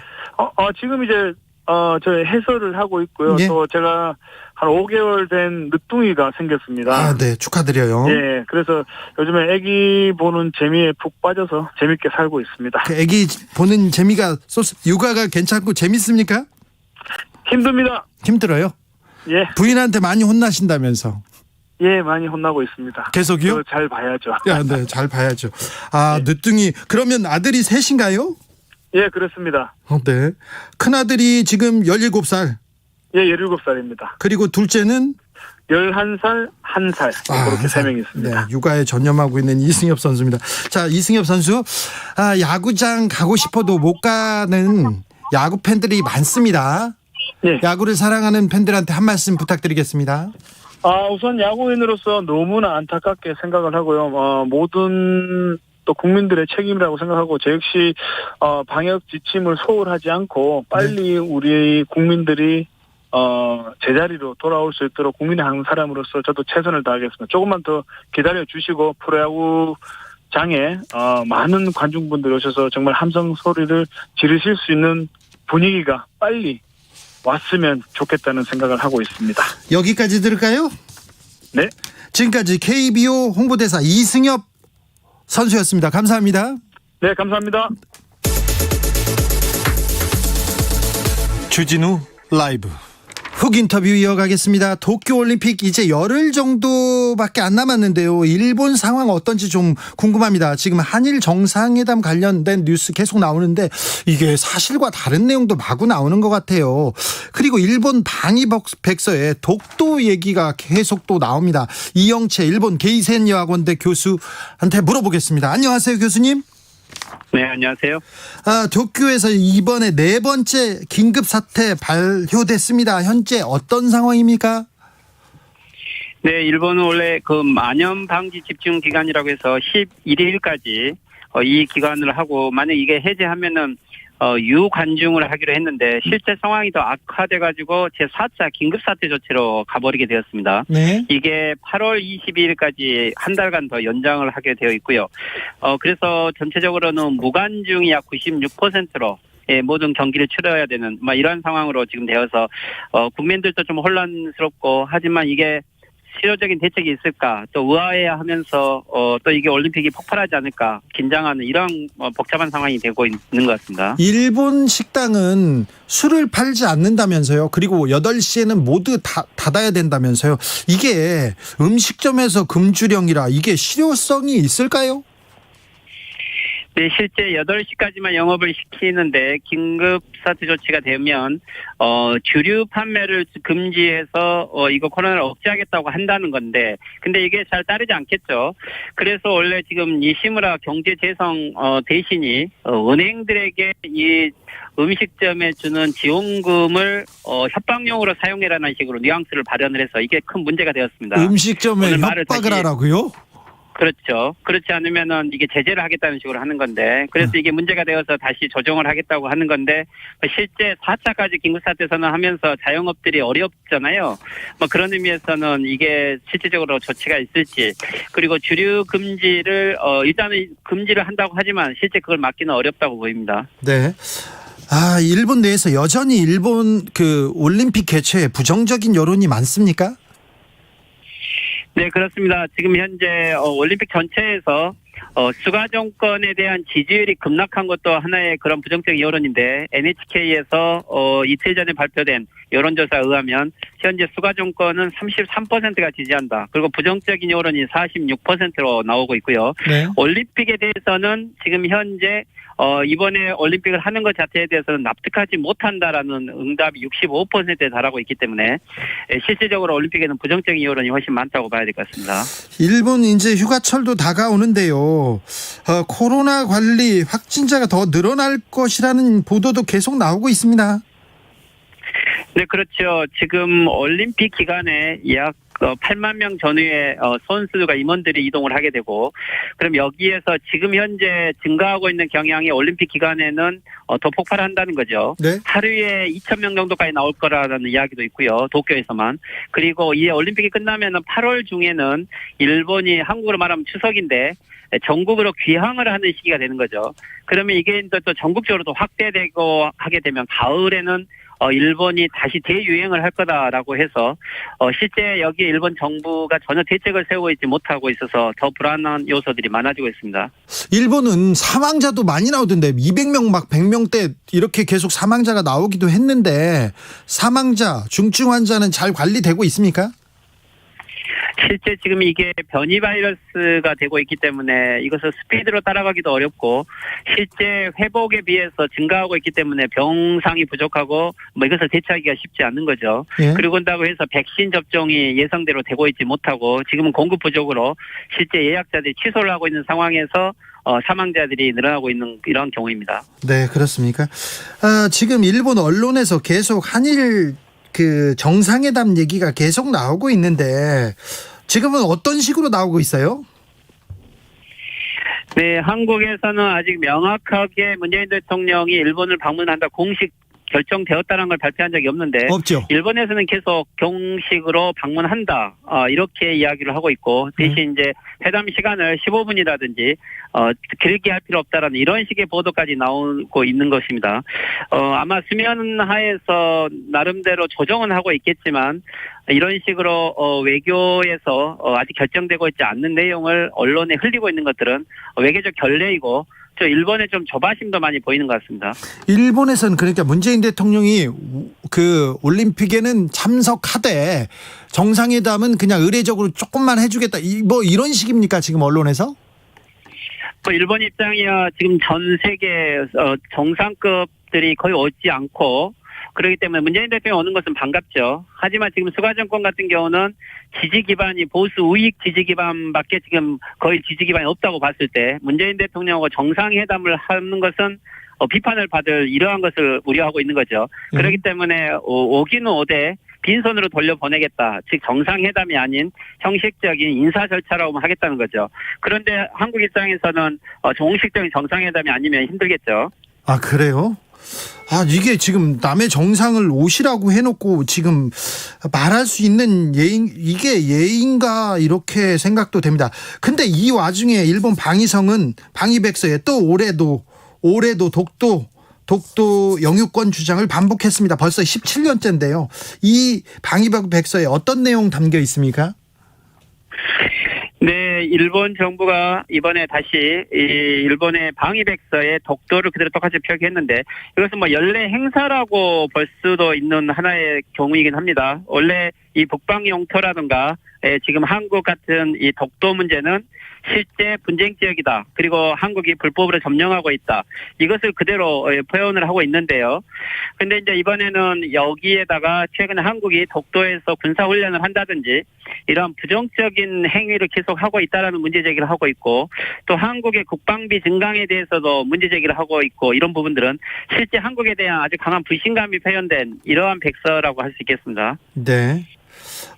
그러면 한국이 반발할 것을 알면서도 일본이 이렇게 결정한 이유는 뭡니까? 원래 일본은 이 방위백서를 내각 회의에서 보고를 해서 채택하는 형태로 하기 때문에 꼭 이번이 가기 결정이 꼭 특별한 것은 아니지만 올림픽을 앞두고 한국 대통령이 일본을 방문하고 한일 정상회담이 지금 미묘화 있는 단계에서 이것을 일부러 이 시기에 방위백서를 보고해서 가기에서 채택했다는 것은 실제 그것은 좀 도발이라고 봐야 되는데요. 네. 즉 한국이 최근에 독도 문제로 이거 올림픽 성화 루트에 대해서 문제 제기를 했고 예. 또 일본이 정상회담을 받아야 되는 상황에서 어떻게 보면 약한 모습을 보이고 있지 않느냐라는 비판 속에 오히려 이것을 오늘 방위백서를 가기 위해서 결정하는 모습을 보임으로써 일본이 오히려 강한 입장으로 나오고 있다는 것을 우익들을 위한 하나의 립 서비스라고 봐야 될 것 같습니다. 교수님, 그 문재인 대통령이 방위를 할 것으로 보십니까? 한일 정상회담이 열릴이라고 전망하십니까? 실질적으로는 뭐 문재인 대통령 임기 중에 공식적인 방일이 거의 없었기 때문에 한국으로서는 적극적으로 고려를 해야 될 것 같고요. 그리고 또한 스가 정권 입장에 봤을 때도 뭐 미국의 압력 속에서 한일 간의 관계 개선을 위해서 나름대로 양보할 소지는 있죠. 하지만 이게 형식적인 회담이 되고 공식적인 정상회담이 되지 않았을 때는 좀 오히려 불리한 요소도 있을 것 같습니다. 하지만 한국이 일관되게 정상회담을 통해서 한일 간의 문제 개선을 하려고 했다는 자세들을 보이는 것들은 중요할 것 같습니다. 그렇습니까? 도쿄 올림픽은 무사히 치러질 수 있나요? 글쎄요, 지금 누구도 뭐라고 장담을 하지 못하는데, 누구도 관심이 없고, 무관중으로까지 하고 있는데, 왜 올림픽을 강행하느냐라고 기자가 수상한테 질문했을 때 수상 자체도 대답을 못했던 거죠. 네. 실제 많은 자원봉사자들이 그만두고 있고, 그럼에도 불구하고 누구도 동의하지 않는 올림픽을 누구를 위해서 하고 있느냐라는 이러한 문제 제기를 계속 하고 있는 거죠. 큰 재앙이 되지 않는 올림픽이 되기를 간절히 기도하는 이러한 심정입니다. 아, 그렇습니까? 재앙이 될 것으로 걱정하는 사람들이 많습니까? 실제 그렇죠. 전 세계에서 많은 예를 들면 무증상인 상태로 선수들이 들어올 수도 있고, 또 선수촌 같은 경우는 집단 클러스터가 될 수가 있고, 일본 전국만이 아니고 또 새로운 변이 이 변종이 생겨서 전 세계로 확산된다고 했을 때 아마 일본이 지금까지 쌓아온 모든 명예라든지 이런 이미지가 다 실추될 것이고, 전 세계 코로나의 새로운 진원지가 될 거라고 하는 이러한 우려를 하는 전문가들이 많이 있습니다. 그래요. 4661님께서 일본이 독도 도발할 때마다 BTS 독도 콘서트 하는 건 어떤지 얘기하는데, BTS가 일본에서 인기가 있습니까? 그렇죠. 일본에도 뭐 전 세계적으로 인기 있듯이 젊은 층들이 많이 좋아하고요. 네. 실제 시민들이나 젊은 층들은 BTS를 중심으로 한국의 최첨단의 모습들을 보고 있기 때문에 좀 우리과는 다른 한국을 오히려 부러워하는 이러한 인식이 많다고 봐야 될 것 같습니다. 한국 젊은이들은요, 일본을 경쟁 상대로 보지 않고요, 오히려 일본을 뛰어넘었다고 생각하는 자신감 가진 젊은이들이 많거든요. 일본 젊은이들은 한국에 대해서 어떻게 생각합니까? 네, 실제 그렇습니다. 일본 같은 경우도 전쟁을 경험했던 세대들은, 또 식민지를 경험했던 세대들은 한국에 대해서 아직도 무시를 하고, 또 아베 정권 같은 경우는 한국의 성장을 인정하고 싶지 않지만, 지금 젊은 층들이 태어났을 때는 이미 한국은 세계적인 수준의 경제 성장과 민주주의를 달성했고, 특히 문화적인 콘텐츠라든지 삼성이라든지 국제적인 모습들을 많이 봤죠. 그래서 오히려 우익들이 이야기하는 한국의 모습을 별로 믿지 않고 지금 현재 있는 모습의 한국을 보기 때문에 이들이 비교하는 한국과 일본의 관계를 보면, 특히 코로나 대책을 포함을 해서 오히려 한국이 더 선진국으로 보이고 일본이 더 후진국으로 보이는 이러한 모습이 지금 일본 젊은 층들이 가지고 있는 저 인식의 갭이라고 볼 수 있을 것 같습니다. 아, 그래요? 한국을 선진국으로 이렇게 생각하는 젊은이들도 있습니까? 아마 지금 최근에 일본, 저도 학교에 있지만 학생들이 한국을 가장 유학을 많이 가고 싶어하고, 한국에 간 학생들이 오히려 일본으로 들어가지 않고 한국에서 살고 싶다고 하는 학생들이 많습니다. 네. 최근에 일본의 연예인들이라는 젊은 층들이 한국으로 취업을 요구하고 있고, 오히려 80년대 90년대는 일본으로 취업하려고 하는 한국 사람들이 많았지만, 네. 지금 현재는 아마 일본 젊은 층들이 더 한국을 가고 싶어하지 않나 이렇게 생각됩니다. 이성희님께서 BTS 독도 홍보 영상 정말 아이디어 굿입니다. 탁현민 바로 실행하라, 이렇게 얘기하는데 다른 생각이 있겠죠. 지금까지 이영채 일본 게이센 여학원대 교수였습니다. 감사합니다. 네, 수고하십시오. 교통정보센터 다녀오겠습니다. 임초희 씨. 네, 이 시각 교통정보입니다. 서울 시내 오늘 퇴근길 교통량은 평소와 비슷합니다. 올림픽대로 공항 쪽은 성수대교부터 가양대교 사이 정체고요. 강변북로 일산 쪽은 강동대교에서 암사대교, 다시 반포대교부터 가양대교까지 운행이 답답합니다. 서부가선도로 안양 방향은 특히나 고척교에서 금천교까지만 30분 넘게 걸리고요. 반대 성산대교 쪽으로는 전 구간 1시간 가까이 필요합니다. 영동고속도로 인천 방향은 둔내 부근이 정체되는데요. 작업 때문이고요. 더 가서는 수도권 양지에서 양지터널 부근 신갈분기점에서 교통량 늘었습니다. 좀 더 가서는 동수원에서 광교터널까지와 부곡 부근, 월곶 부근, 서창분기점에서 영동서 시점까지 각각 정체고요. 중앙고속도로 부산 쪽으로는 칠곡 부근 1차로에서 사고 처리 중이라 뒤로 2km 구간 사고 여파 받고 있습니다. 좀 더 가서는 대저부터 삼라까지 밀립니다. KBS 교통정보센터였습니다. 정치 피로, 사건 사고로 인한 피로, 고달픈 일상에서 오는 피로. 오늘 시사하셨습니까? 경험해보세요. 들은 날과 안 들은 날의 차이. 여러분의 피로를 날려줄 저녁 한 끼 시사, 추진우 라이브.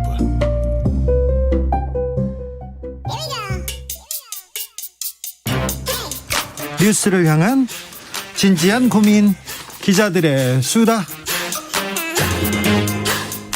라이브 기자실 찾은 오늘의 기자는 은지옥이요. 시사인 김은지입니다. 자, 첫 번째 준비한 뉴스부터 볼까요? 네. 자, 일본 얘기입니다. 네, 유네스코가 일본의 강제징용 피해 왜곡 시도에 대해서 공개적으로 경고했습니다. 공개적으로 경고했다고요? 결정문에 이렇게 나왔습니까? 네, 공식 기록으로 나온 건데요. 네. 어제 나온 유네스코 세계유산위원회라는 곳이 있는데 네. 여기서 결정문에 쓴 내용입니다. 2015년 6월 군함도 등 7곳 조선인 강제노역 시설을 포함해서 23곳의 근대산업시설이 세계문화유산으로 등재될 당시에 일본이 한 약속이 있었는데요. 그때 약속했습니다. 네, 왜냐하면 이게 논란이 굉장히 많이 되는 세계유산이었거든요. 그렇죠. 인권 유린이 있었던 그런 역사적 현장 아닙니까? 네, 이제 그러다 보니까 유네스코가 이런 곳을 세계문화유산 지정하는 게 맞냐 이런 논란이 있었고요. 예. 그래서 그 당시에 일본이 한 약속이 있었습니다. 네. 근데 그것을 제대로 지키지 않았다라고 지적을 하면서 강한 유감이다라는 표현을 결정문에 썼는데요. 네. 유네스코가 통상 정치적인 사건에 목소리를 내지 않기 때문에 강한 유감 정도라고 하면 굉장히 이례적이고 강도가 높은 경고라고 볼 수 있습니다. 역사 왜곡을 해놓고 그다음에 좀 뭉개고 지나가려다가 지금 일본이 망신을 당했습니다. 네, 아까 말씀드렸던 그 비판의 내용들을 좀 더 말씀드리면요. 근대산업시설을 세계문화유산으로 등재하려고 할 때 나왔던 비판이 반인도 범죄가 자행된 강제징용 시설에 대해서 등재하면 안 된다. 한국을 중심으로 이런 목소리가 나왔거든요. 그렇죠. 군함도는 우리 강제징용 피해자들이 끌려가서 거기서 죽거나 다치거나 그리고 돈도 못 받고 이렇게 온 반인도적인 범죄가 일어난 장소 아닙니까? 영화 네. 보면 이렇게 다 나와 있지 않습니까? 네, 이제 그러다 보니까 그 당시에 일본이 이것을 세계문화유산으로 등재하기 위해서 어떤 식으로 나왔었냐면요. 네. 일본이 1940년대 일부 시설에서 많은 한국인 등이 자신의 의사에 반해서 동원돼서 가혹한 환경 하에서 강제로 노동한 사실이 있었음을 인식한다.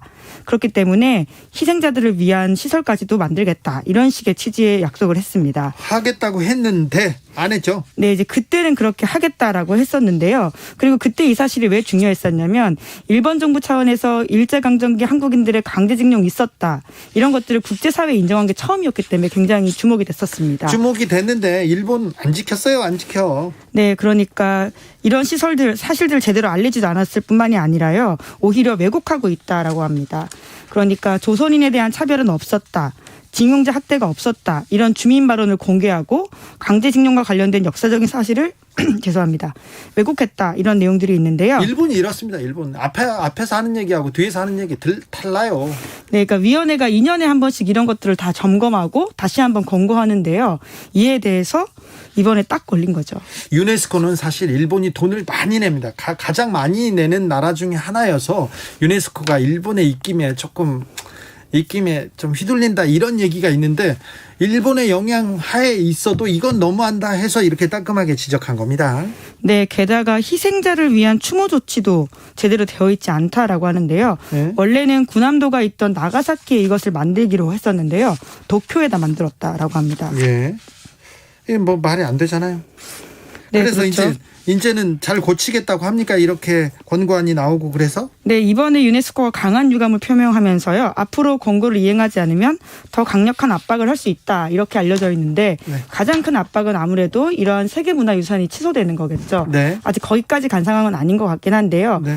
우선은 일본이 소위 꼼수 쓰다가 걸렸다. 이렇게 보시면 될 것 같습니다. 일본 언론에서는 이 내용 잘 다루지 않을 겁니다. 그래서 우리가 더 다뤄야 되겠습니다.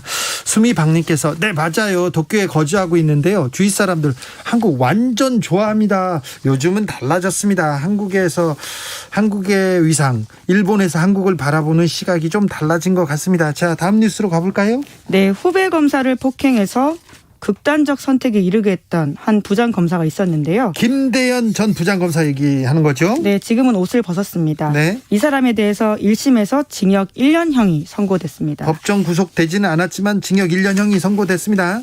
네, 이제 그래서 오늘 이 사람도 항소를 했고요. 오늘 검찰도 항소했다라고 합니다. 네. 왜냐하면 검찰은 구형량으로 징역 1년 6개월을 주장한 바가 있는데 형량이 낮다 이렇게 하면서 다시 항소를 했습니다. 네. 혐의 사실들을 좀 보면 김대현 전 부장검사가 서울 남부지검에 근무하던 2016년 4차례에 걸쳐서 김홍영 검사를 폭행한 혐의로 재판에 넘겨졌습니다. 예. 그러니까 2016년에 검사가 검사를 때렸다라고 하는 건데요. 네. 그해 5월 달에 업무로 인한 부담감, 압박감을 토로하는 유서를 남기고 김홍영 검사가 33살의 나이로 숨진 채 발견됐습니다. 네, 안타까운 사건이었죠. 네, 이제 이에 대해서 1심 재판부 판단은 이렇습니다. 김대현 전 부장검사는 자신의 지휘 감독을 받는 2년차 검사였던 피해자에게 폭행을 하고 회식을 위한 식당 예약 등 업무와 관련 없는 일로 질책했다 이렇게 지적하고 있는데요. 그래서 피고인의 폭행은 피해자의 극단적인 선택을 야기하는 중요 원인이었던 것으로 짐작된다 이렇게 유죄를 적시했습니다. 네. 그런데 문제는 이 김대현 전 부장검사가 자신의 잘못을 인정하거나 피해자에게 미안하다 이런 표현을 하지 않았다라고 하거든요. 마지막까지 반성도 사과도 안 했다고 언론에서는 전해졌는데요. 네, 재판부도 그렇게 판단하고 있습니다. 심지어 김대현 전 부장검사는 재판에서 폭행의 고의가 없었다라는 주장을 하면서 제대로 사과도 하고 있지 않아서 유가족들이 굉장히 반발하고 있습니다. 왜 사과도 않는 거죠? 자신의 잘못을 인정하고 싶지 않은 게 아닌가 싶은데요. 예. 근데 이 사건이 더 중요한 것은 김대현 전 부장검사도 부장검사이지만 이 사건을 어떤 식으로 처리하려고 했던 검찰의 태도라고 저는 봅니다. 그렇죠. 검사들은 전혀 수사하려고 하지 않았어요. 유족들이 피나는 노력으로 외치고 떠들고 그래서 겨우 기소가 됐습니다. 네, 정말 5년 만에 단죄 이런 식으로 이번 1심 선고가 나오면서 언론사들이 제목을 뽑은 바가 있거든요. 네. 말씀처럼 가족들이 겨우 해서 5년 만에 겨우 1심이 나온 겁니다. 네. 2016년 5월 달에 김홍영 검사가 극단적인 선택을 한 이후에 가족들이 탄원서를 냈었는데요. 네. 그래도 검찰은 미적됐었습니다. 네. 뭐 설마 때렸겠냐, 뭐 때렸어라도 그런 일이 없었다 이런 식의 이야기들을 했던 건데요. 네. 그러자 고인의 사법연수원 동기들이 진상조사 해달라 이렇게 요청을 하자 감찰에 겨우 들어갔습니다. 네. 그래서 같은 해 8월 달에 감찰을 통해서 폭행 있었다 이렇게 조직적으로 인정을 했거든요. 그래도 이 사람을 수사하지 않았어요. 네, 해임만 했습니다. 예. 형사처벌이 충분히 가능한 5년이 지났음에도 불구하고 징역 1년이 나오는 정도의 사건이었음에도 불구하고요. 그 당시에 기소권을 전속으로 가지고 있던 검찰은 네. 이 사건을 수사도 기소도 하지 않으려고 했습니다. 네. 그래서 지난 2019년 11월 달에 대한변호사협회가 고발을 하면서 겨우 수사가 시작됐습니다. 이런 일은 거의 없었습니다. 검찰은 계속 미루다가 어쩔 수 없이 수사를 시작했습니다. 네, 그것도 기소 의견을 직접 본인들이 한 게 아니라요. 검찰수사심의위원회 소집해서 그 끝에 기소 의견이 나왔고요. 예. 제가 어제도 사실 최근에 계속 비판을 하고 있는 건데 검사의 제19 감싸기, 검사 비리 사건, 검사가 문제되는 사건은 검사 스스로 못 다룬다라고 하는 걸 너무나 극단적으로 보여주는 사례라고 할 수 있습니다. 그렇습니다. 검사들은 검사를 단죄하지 않습니다. 수사하지 않습니다. 그런 사건은 지금 세라고 해도 막 한 100가지 셀 수 있을 것 같아요. 참 개혁돼야 될 검찰 개혁으로 가야 할 길이 좀 멀어요. 네, 이 사건으로 보이는 검찰의 민낯이 정말 많습니다. 발생부터 기소에 이르기까지 검찰의 삐뚤어진 조직 문화가 그대로 드러나는데요. 예. 검찰이 자식 식구 제대로 기소하지 않는다 이런 것뿐만이 아니라 검찰 특유의 수직적 위계 구조가 젊은 검사를 죽음으로 몰고 갔다 이렇게도 볼 수밖에 없습니다. 예. 극단적인 선택을 하기 전날에도 당사자가 그 가해자한테 20분 동안이나 폭언을 들었다라고 하는데요. 극단적인 선택을 하는 가장 결정적인 이유가 될 수도 있습니다. 김대현 전 부장이 불러가지고 20분 동안 계속 뭐라고 했어요. 네, 근데 유서에 이런 내용이 쓰여 있다라고 해요. 물건을 팔지 못하는 영업사원의 심정이 이렇겠지. 병원에 가고 싶은데 병원 갈 시간도 없다. 이런 내용들이 있다라고 하는데요. 예. 그 당시에 유족들이 들고 일어나서야 겨우 이번 사건이 겨우 1심에서 징역 1년 나왔다라고 하는데요. 그 당시에도 검찰에서는 조직 문화 개선하겠다라고 했지만 달라진 건 없어 보입니다. 그렇죠. 내부 성찰하겠다. 이제 새로 태어나겠다. 말은 그렇게 해요. 그래놓고 절대 안 바뀝니다. 네. 당장 한 사례를 들 수가 있는데요. 지난해 길거리에서 여성을 강제추행한 혐의로 경찰 수사받았던 검사가 있습니다. 네. 그런데 이 사람이 최근에 서울중앙지검 주여부서의 부부장 검사로 부임했다라고 하거든요. 네. 예, 사실상 영전성 인사여서 왜냐하면 품위유지 위반 혐의로 강봉 6개월 징계 받았다라고 합니다. 강봉 6개월이면 엄청 중징계인데 네, 중징계인데 승진했다고요? 네, 근데 이제 징계가 끝나기도 전에 일종의 영전성 인사가 났다고 합니다. 성추행한 사람이면 요새 다 잘리고 감옥 가는데 검찰은 승진합니까? 좋은 부서로 갑니까? 이거 잘못됐잖아요. 그러니까 여전히 말만 반성한다, 새롭게 거듭나겠다, 말만 반성한다, 새롭게 거듭나겠다, 이런 식의 이야기들을 하고 있는 겁니다. 그렇죠. 네, 문화쇄신하겠다라고 하지만 바뀌지 않는다는 걸 보여주는 거죠. 그렇죠. 지금 이 경찰한테 수사를 받고 있는데 서울중앙지검 주요 부서 부부장이면 이 자기의 영향력을 또 행사할 수 있는 곳에 가 있다고 볼 수도 있어요. 이거 뭐 어떻게 된 겁니까? 이거 잘못됐습니다. 네, 결국 뭐 개별 검사 중에서 훌륭하신 분도 있겠죠. 하지만 결국은 이건 권력의 문제라고 생각하는데요. 이 시스템의 문제입니다. 예, 서로 견제하고 균형 잡을 수 있게 하는 것이 핵심이다. 이것을 다시 한번 말씀드리고 싶습니다. 이거는 좀 잘못된 것 같아요. 이 성추행범은 감옥으로 보내야죠. 서울중앙지검으로 보내면 어떻게 합니까? 이게 잘못됐어요. 이 검사 어떻게 되는지 다음 시간에 계속 알려주십시오. 네, 알겠습니다. 어디 갈 때마다 알려주십시오. 자, 다음 뉴스로 가볼까요? 네, 대선 주자면 의뢰하는 것들이 있는데요. 네. 그 중에 하나가 출판입니다. 책 내죠. 책 나오면 정치인들 책 나오면 대선의 시작이다, 선거의 시작이다 이렇게 합니다. 근데 예전에는요, 책을 내지 않습니까? 정치인들이 책 내지 않습니까? 그러면 자기 홍보 광고도 하고 돈 버는 그런 창구였어요. 그래서 출판 기념회에서 몇 억 벌었다 그런 사람도 많았어요. 요즘은 그렇지 않습니다.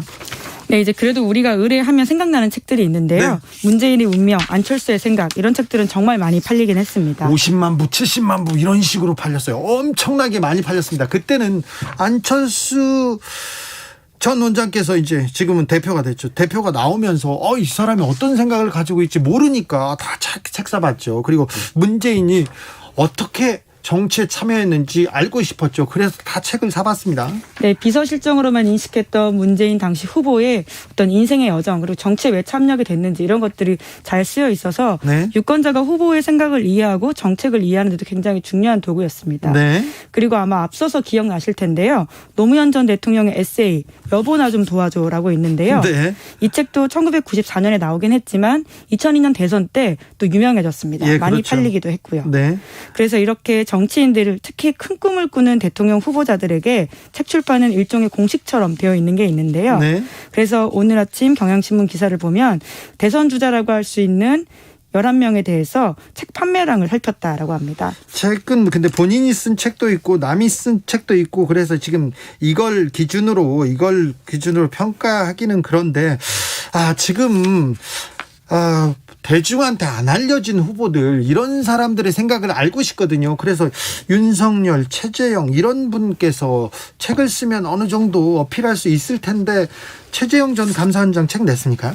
직접 쓴 책은 없고요. 윤석열 전 총장도 직접 쓴 책은 없습니다. 네. 그런데 이제 그분들 관련된 행사나 혹은 일정을 가보면 저도 최재형 전 원장 관련된 행사를 취재삼아 간 적이 있거든요. 네, 그런데요. 근데 거기서 다들 그 책을 팔고 있더라고요. 본인이 그래요? 직접 쓴 책은 아닌데 네. 지지자라고 하시는 분들이 관계자의 어떤 평전 이런 것들을 앞에서 자판을 열어놓고 파는 장면들을 꽤 봤습니다. 그래가지고 그러면 최재형 관련된 책이 나와서 지금 팔리고 있습니까? 네, 이제 뿐만 아니라 기흥리은 순으로 말씀드리자면요. 박용진, 안철수, 유승민, 윤석열, 이낙연, 이재명, 정세균, 추미애, 최재형, 홍준표, 황교안 이런 인사들의 책 직접 쓰거나 혹은 관련된 책들이 나왔다라고 하는데요. 네.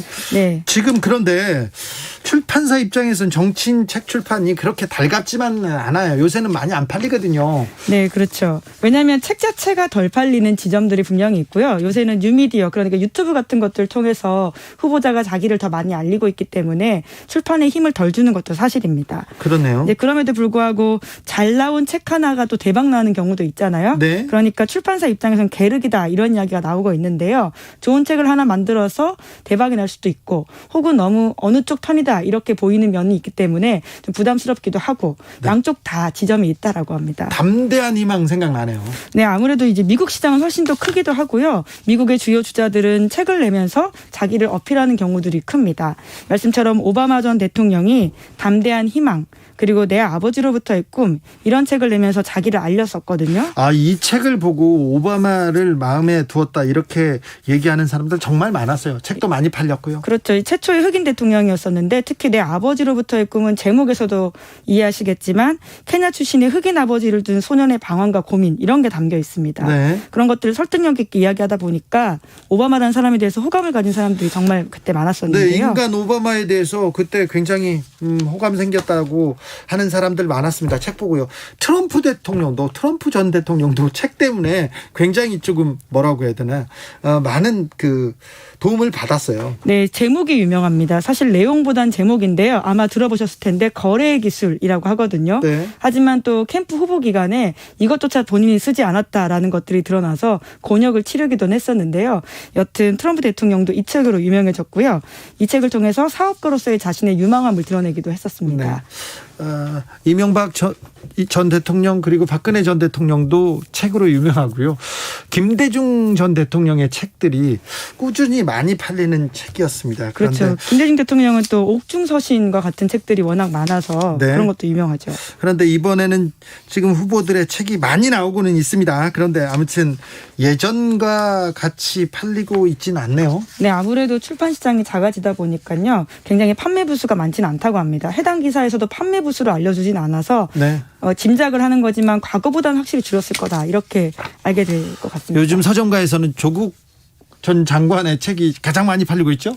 하지만 대권 주자로서는 이름을 올리진 않아서 네. 조국 전 장관의 이야기는 하지 않았습니다. 기자들의 수다 지금까지 시사인 김은지 기자 함께했습니다. 감사합니다. 네, 감사합니다.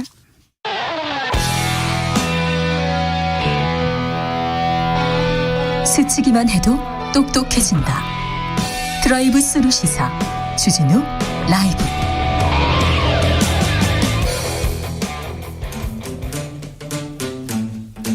(2030) 청년이 보고 듣고 느끼는 요즘 우리 사회 그것이 궁금하다. MZ세대에게 묻는다. 요즘 뭐하니? 프로게이머 출신 유튜버 황희두 씨 어서 오세요. 네, 안녕하세요. 한 주 잘 지내셨어요? 네, 잘 지냈습니다. 무슨 일로 바쁘십니까? 요즘 뭐 계속 공부도 하고 또 사람들을 만나지 못하니까 네. 또 그럼 어떻게 해야 될까 이런저런 고민하고 있습니다. 사람들 만나지 못합니다. 서울 수도권 사회적 거리두기 4단계 올라왔습니다. 이 조치를 두고 청년들은 어떻게 생각합니까? 일단 인터넷 반응 먼저 간단히 요약해봤는데요. 먼저 정부를 향한 비판은 아수라장이 눈앞인데 수도권만 그것도 어정쩡하게 4단계로 잡을 수 있을 거라 생각하면 정말 이게 납득하기 어렵다. 그럼 더 세게 지금 코로나를 잡아야 된다 이렇게 얘기합니까? 만약에 또 그랬다면 다른 비판이 나왔을 것 같긴 한데 네. 아무튼 이렇게 어정쩡하다는 반응도 있었고요. 또 지지율이 떨어지면 검사 수를 늘려서 확진자 수 늘리는 것 같다. 뭐 이런 비판의 목소리도 있었습니다. 그렇게 보기에는 좀 너무 이렇게 거리 간극이 있는데 예. 그럴 청년들 반응은 어떤지요? 예, 우선 청년 반응하기 전에 이제 응원하는 얘기도 좀 있어서 간단하게만 얘기를 해보면 뭐 지금은 엄연한 재난 시국이기 때문에 좀 잘 따라야 된다. 정부도 최선을 다하고 있다. 뭐 이런 반응도 있었고. 청년 여론 중에서 예. 그러니까 비판과 응원이 좀 이렇게 나뉘었고. K 방역에 대해서는 뭐 잘한다. 그리고 자부심 있는 사람들이 많습니다. 예, 또 청년들 반응을 좀 요약해봤는데요. 말일까지 주말 약속을 하나도 안 잡았다. 재택을 강제해줬으면 좋겠다. 한마디로 지금 수업도 온라인으로 전환했는데 왜 직접 출근해야 되는지 모르겠다는 반응이 있었고요. 네. 또 출근 퇴근하다가 아무래도 거기에 또 지하철이라든지 이런 데 사람이 많지 않습니까? 네. 그래서 그러다가 코로나 걸릴 것 같다. 그래서 재택을 좀 이렇게 전환해달라 이런 얘기들이 많이 있었습니다. 청년들이 좀 방역 지침 이런 거에 잘 따릅니다. 그리고 가지 말라고 하면 또 말을 잘 듣더라고요. 제가 판단컨대. 예, 아무래도 언론에서 뭐 특정한 사례들을 막 부각시키다 보면 네. 물론 이렇게 청년들이 왜 이렇게 말을 안 듣지?라고 하는 부분이 있을 수는 있지만 그래도 또 이렇게 자발적으로 방역 지침을 지키려는 그런 청년들도 많다는 점 알리고 싶었습니다. 그러니까 예전 청년에 비해서 말을 좀 잘 듣는 것 같아요. 방역 지침도 잘 따르고요. 제 친구들 청년이었을 때 말 정말 안 들었거든요. 자, 보수 커뮤니티들은 뭐라고 얘기하고 있습니까? 뭐 장담하는데 동선 공개를 만약에 반대쪽 진영에 했으면 인권 침해라고 난리쳤을 거다. 코로나가 장기화돼야 살아남을 수 있는 정부라고 본다. 뭐 이게 20대들이 이렇게 좌절감만 주는 나라가 어디 있냐. 다른 나라에서 이랬다면 시위 일어났을 거다. 뭐 유산소 운동은 6km 그리고 음악은 또 BPM 제한하고 이 헬스장 관련된 얘기인데요. 네, 이건 좀 비판하고 좀 조롱받는 것이 사실입니다. 예, 뭐 이제는 해외에서 우리나라를 비웃을 것 같다. 이미 정답은 백신이라고 나왔는데 K 방역 자랑했던 거 감당할 수 있겠냐. 뭐 이런 반응들이 있었고요. 뭐 이외로도 뭐 어쨌든 정치 방역이란 얘기를 좀 하는 사람들이 있었습니다. 뭐 이런 식으로 현재 정부와 관련된 어떤 뭐 음모론도 굉장히 많이 있고요. 또 여행 유튜버들이 슬슬 해외에 가고 있는데 해외는 마스크를 다 벗고 다니고 있다. 우리나라만 지금 전체주의에 편승해서 이 난리가 났다. 뭐 이런 지적도 있었습니다. 미국 아예 마스크 벗고 다니고 있는데요. 지금 확진자가 더 많이 나와가지고 걱정입니다. 영국도 벗자마자 지금 3만 명대 나와가지고 걱정이라고 합니다. 이스라엘도 다시 마스크 쓰기로 했습니다. 그런데요, 이 4차 대유행을 두고 좀 갑론을박이 벌어지고 있습니다. 누구 책임이다, 책임론 자꾸 나오고 있어요. 예, 일단은 크게 봤을 때는 김호란 방역기획관의 책임이다, 혹은 오세훈 서울시장의 책임이다, 뭐 이렇게 나뉘는 상황인데요. 일단 뭐 서울시는 방역을 푼 적이 없다, 뭐 일부러만 하고 싶다고 했지 결국 못했다. 오세훈 시장이 이런 비난에 흔들리지 않고 잘 했으면 좋겠다, 버텼으면 좋겠다. 웬 서울시장한테 책임론을 묻냐. 뭐 잘 되면 내 덕, 안 되면 남 탓. 너무 뭐 지겹다는 반응이 있었고요. 네. 또 반면에 이제 오세훈 시장을 향한 비판도 많이 있었습니다. 코로나19 역학 TF팀 해체한 거 누구냐. 방역 관련 회의 3달간 겨우 2번 참석해놓고는 시정에 매진했다고 할 수 있냐. 서울에서 유독 이렇게 폭증해서 전국에 전파시키는 건 누가 봐도 오세훈 시장 잘못 아니냐. 이렇게 나뉘었습니다. 청년들의 반응은 어떻습니까? 이번에 서울시장이 동선 추적하는 팀 없앴다면 정말 어이가 없다. 코로나19 관련해서는 현 정부인께 감사할 따름이다. 뭐 오세훈 시장이 다 잘못한 건 아니라도 욕먹는 건 당연하다고 본다. 뭐 일부 언론에선 그리고 김호란 책임론이라고 하는데 그렇게 사태를 만들어가는 기자들의 주장이다. 뭐 이런 반응이 이렇게 있었습니다. 네. 이 얘기도 물어보고 싶어요. 여가부 통일부 폐지에 대해서 이렇게 이준석 국민의힘 대표가 얘기했는데 이 부분에 대해서는 어떤 논쟁이 좀 벌어지고 있습니까? 일단 이준석 대표의 주장을 응원하는 반응은요. 여가부 통일부 폐지에 적극 찬성한다며 이건 폐지하는 게 맞다. 통일부와 여가부가 뭘 했는지 모르겠다. 예산만 낭비한 거 아니냐. 이런 반응이 있었고요. 이준석 대표가 진짜 민심이 어디 있는지 정확하게 읽었다는 방증이라고 본다. 그런 소리 있어요? 예. 그리고 또 이거에 대해서 일부 지적을 하는 거를 다 일배로 몰아가진 말아라. 뭐 민주당이 이준석 대표의 의견에 반대하는 건 알겠는데 반대하는 명확한 이유와 향후 대책이 뭔지 궁금하다. 뭐 이런 이야기들이 있었고요. 예. 또 비판의 목소리도 굉장히 많았습니다. 그냥 이럴 거면 군대도 해체하자고 하지 그러냐. 여성부와 통일부가 더 제 기능을 할 수 있게 할 생각은 안 하고 그냥 다짜고짜 폐지를 주장하는 건 본인이 싫다는 거 아니냐. 뭐 이해로도 이런 논란을 의도한 거라고 또 보는 시각도 있었습니다. 네, 뭐 어느 정도 의도가 있겠죠.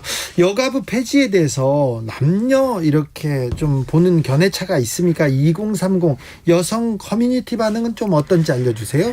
예, 뭐 일부 내용들을 가져왔는데 뭐 국방부, 노동부 이런 다른 부처도 그렇게 따지면 다 폐지해야 되는 거 아니냐. 뭐 그리고 좀 더 나가서 국회의원은 뭐 하는지 모르겠다. 그렇게 따지면 국회의원도 없애야 되는 거 아니냐. 이 말 가장 많이 나오네요. 예. 그리고 뭐 약자로 안 살아보니 이런 정책 알지도 또 알고 싶지도 않은 것 같다. 만약에 남성가족부였으면 이런 말이 안 나왔을 것 같다. 여가부가 정확히 하는 일이 뭔지 모르면서 그냥 이렇게 비난을 하는 것 같다. 뭐 속상하다. 뭐 이런 반응들이 있었고요. 예. 또 남성들 사이트에서는 또 의견이 되게 다양했는데 뭐 그런 의미에서는 뭐 특정 당도 없애야 되는 거 아니냐 이런 반응도 있었고요. 뭐 부족한 게 있으면 개선을 해야 되는데 뭐만 하면 폐지를 한다고 한다. 뭐 이런 얘기도 있었습니다. 뭐 그리고 여가부의 어떤 기능에 대해서 비판적인 반응들도 좀 많이 있었습니다. 보수 커뮤니티는 어떤 분위기입니까? 뭐 여가부 문제를 이렇게 진영 논리로 받아들이는 게 말이 되냐. 뭐 거의 정치가 종교화됐다는 반응이 있었고요. 뭐 정부에서 계속 남녀 갈등, 젠더 갈등 하면서 몰아가지만 이것은 상식과 비상식의 싸움이다. 이런 반응도 있었습니다. 예. 그리고 뭐 통일부에 대한 얘기를 잠깐 하면은 지금의 북한을 만든 게 통일부 아니냐. 통일부가 통일을 위해서 실질적으로 한 게 뭔지 모르겠다. 뭐 이런 반응이 있었습니다. 아, 그렇습니까? 네. 8166님께서 방역 잘 될 때는 정부는 빼고 국민이 잘해서 지자체가 잘해서라고 해놓고 방역이 좀 안 되면 모두 정부 탓이라고 하네요. 이런 의견 주셨습니다. 대선에 대해서도 청년들 관심이 좀 있습니까? 몇 가지 특정 이슈라든지 뭐 특정 인물에 대한 얘기가 좀 언론에서 많이 부각될 때 커뮤니티도 비슷하게 반응하는 것 같습니다. 어떤 문제에 대해서 좀 뜨겁게 반응합니까? 뭐 최근에 이제 가져온 반응은 뭐 김부선 씨 관련된 내용과 또 줄리라는 이 내용에 대해서 네거티브전이라고 보는 시각, 뭐 그거에 대한 반응 이런 걸 좀 가져와 봤습니다. 이번 대선도 네거티브의 싸움이다 이렇게 보나요? 어떻습니까? 청년들의 생각은? 일단 그 두 가지를 나눠서 봐야 된다는 반응이 좀 있는데요. 김부선 씨를 향해서는 이렇게 국민의힘에 들어가려고 하는 건지 모르겠다. 뭐 이런 반응도 있었고요. 또 이게 무슨 자랑거리라고 선거철만 되면 나타나는지 모르겠다. 뭐 부끄러움은 아냐. 이런 지적들도 있었고 줄리에 대해서는 이게 뭐 김부선 씨 이야기와 같이 동급으로 해서 물타기 하려고 하면 안 된다. 의도가 보이는 거 아니냐. 줄리 이야기를 제대로 들여다보면 이것은 어떤 네거티브가 아니라 관련 의혹에 대해서 좀 진실을 밝히자는 그런 방향이다. 그래서 네거티브와 검증을 구분 못하는 거 아니냐. 뭐 이런 반응도 있었고 어쨌든 능력으로 뭐 욕을 하더라도 능력을 두고 얘기를 해야 된다. 뭐 이런 반응들도 있었고 뭐 나란 일 잘할 사람을 뽑는 거지 깨끗한 사람을 뽑는 게 아니다. 뭐 이런 반응들도 있었습니다. 청년들의 반응은 어때요? 뭐 김부선 씨에 대해서는 뭐 진짜 알고 싶지 않은데 주기적으로 이렇게 알게 한다. 뭐 이런 반응도 있었고요. 뭐 이제 김부선 씨한테 사과를 해야 되는 거 아니냐 이런 반응도 있었고 뭐 줄리 의혹에 대해서는 아무리 직업에 귀천이 없다고 해도 소문대로면 이건 아닌 것 같다. 뭐 이 줄리인지 뭔지 상관 여부가 중요한 게 아니라 더 굵직한 의혹들에 관심이 있다. 뭐 이외로도 네거티브를 해도 진짜 천박하다. 뭐 이런 반응도 나뉘었고요. 예. 뭐 지난 이명박 정동현 이후 가장 시끄러운 대선이 될 것 같다. 뭐 네거티브는 필패다. 이런 반응도 있었고 뭐 강력 범죄 같은 게 아니고야 이렇게 사돈의 팔촌을 터는 건 오바인 건 동의를 하지만 합리적인 의혹이라면 후보자와 같이 검증되는 부분은 필요하다고 생각한다.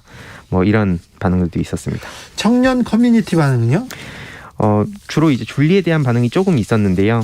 뭐 이런 논문에 대한 지적들도 좀 있었고 뭐 그게 아니라 또 장모가 문제다. 한마디로 이런 과도한 네거티브로 가는 거는 좀 지양해야 된다고 보지만 뭐 결국에는 이 문제에 대해서는 사실관계는 명확히 밝혀야 되는 게 아니냐. 뭐 이런 반응들도 있었습니다. 보수 커뮤니티는요? 여기서는 뭐 김부선 씨 이야기가 좀 있었는데요. 결국에는 이것도 굉장히 좀 정치적으로 좀 많이 나뉘어서 좀 많은 비난이 있었습니다. 그랬어요? 예. 참 일단 네거티브에 대해서도 청년들도 많이 관심이 있군요. 예, 이게 그 네거티브에 대해서도 의견이 굉장히 나뉘는 게 이게 단순히 네거티브냐 아니면 검증을 위한 것이냐 뭐라는 차원에서 굉장히 많이 의견이 나뉘는 것 같습니다. 알겠습니다. 요즘 뭐하니 유튜버 황희도 씨 함께했습니다. 감사합니다. 네, 감사합니다. 자, 저는 여기서 인사드리겠습니다. 본방 사수 인증 퀴즈 오늘의 정답은 독도였습니다. 햄버거 세트 받으실 분 주진우 라이브 홈페이지에 올려놓겠습니다. 받아가세요. 저는 내일 오후 5시 5분에 돌아오겠습니다. 지금까지 주진우였습니다.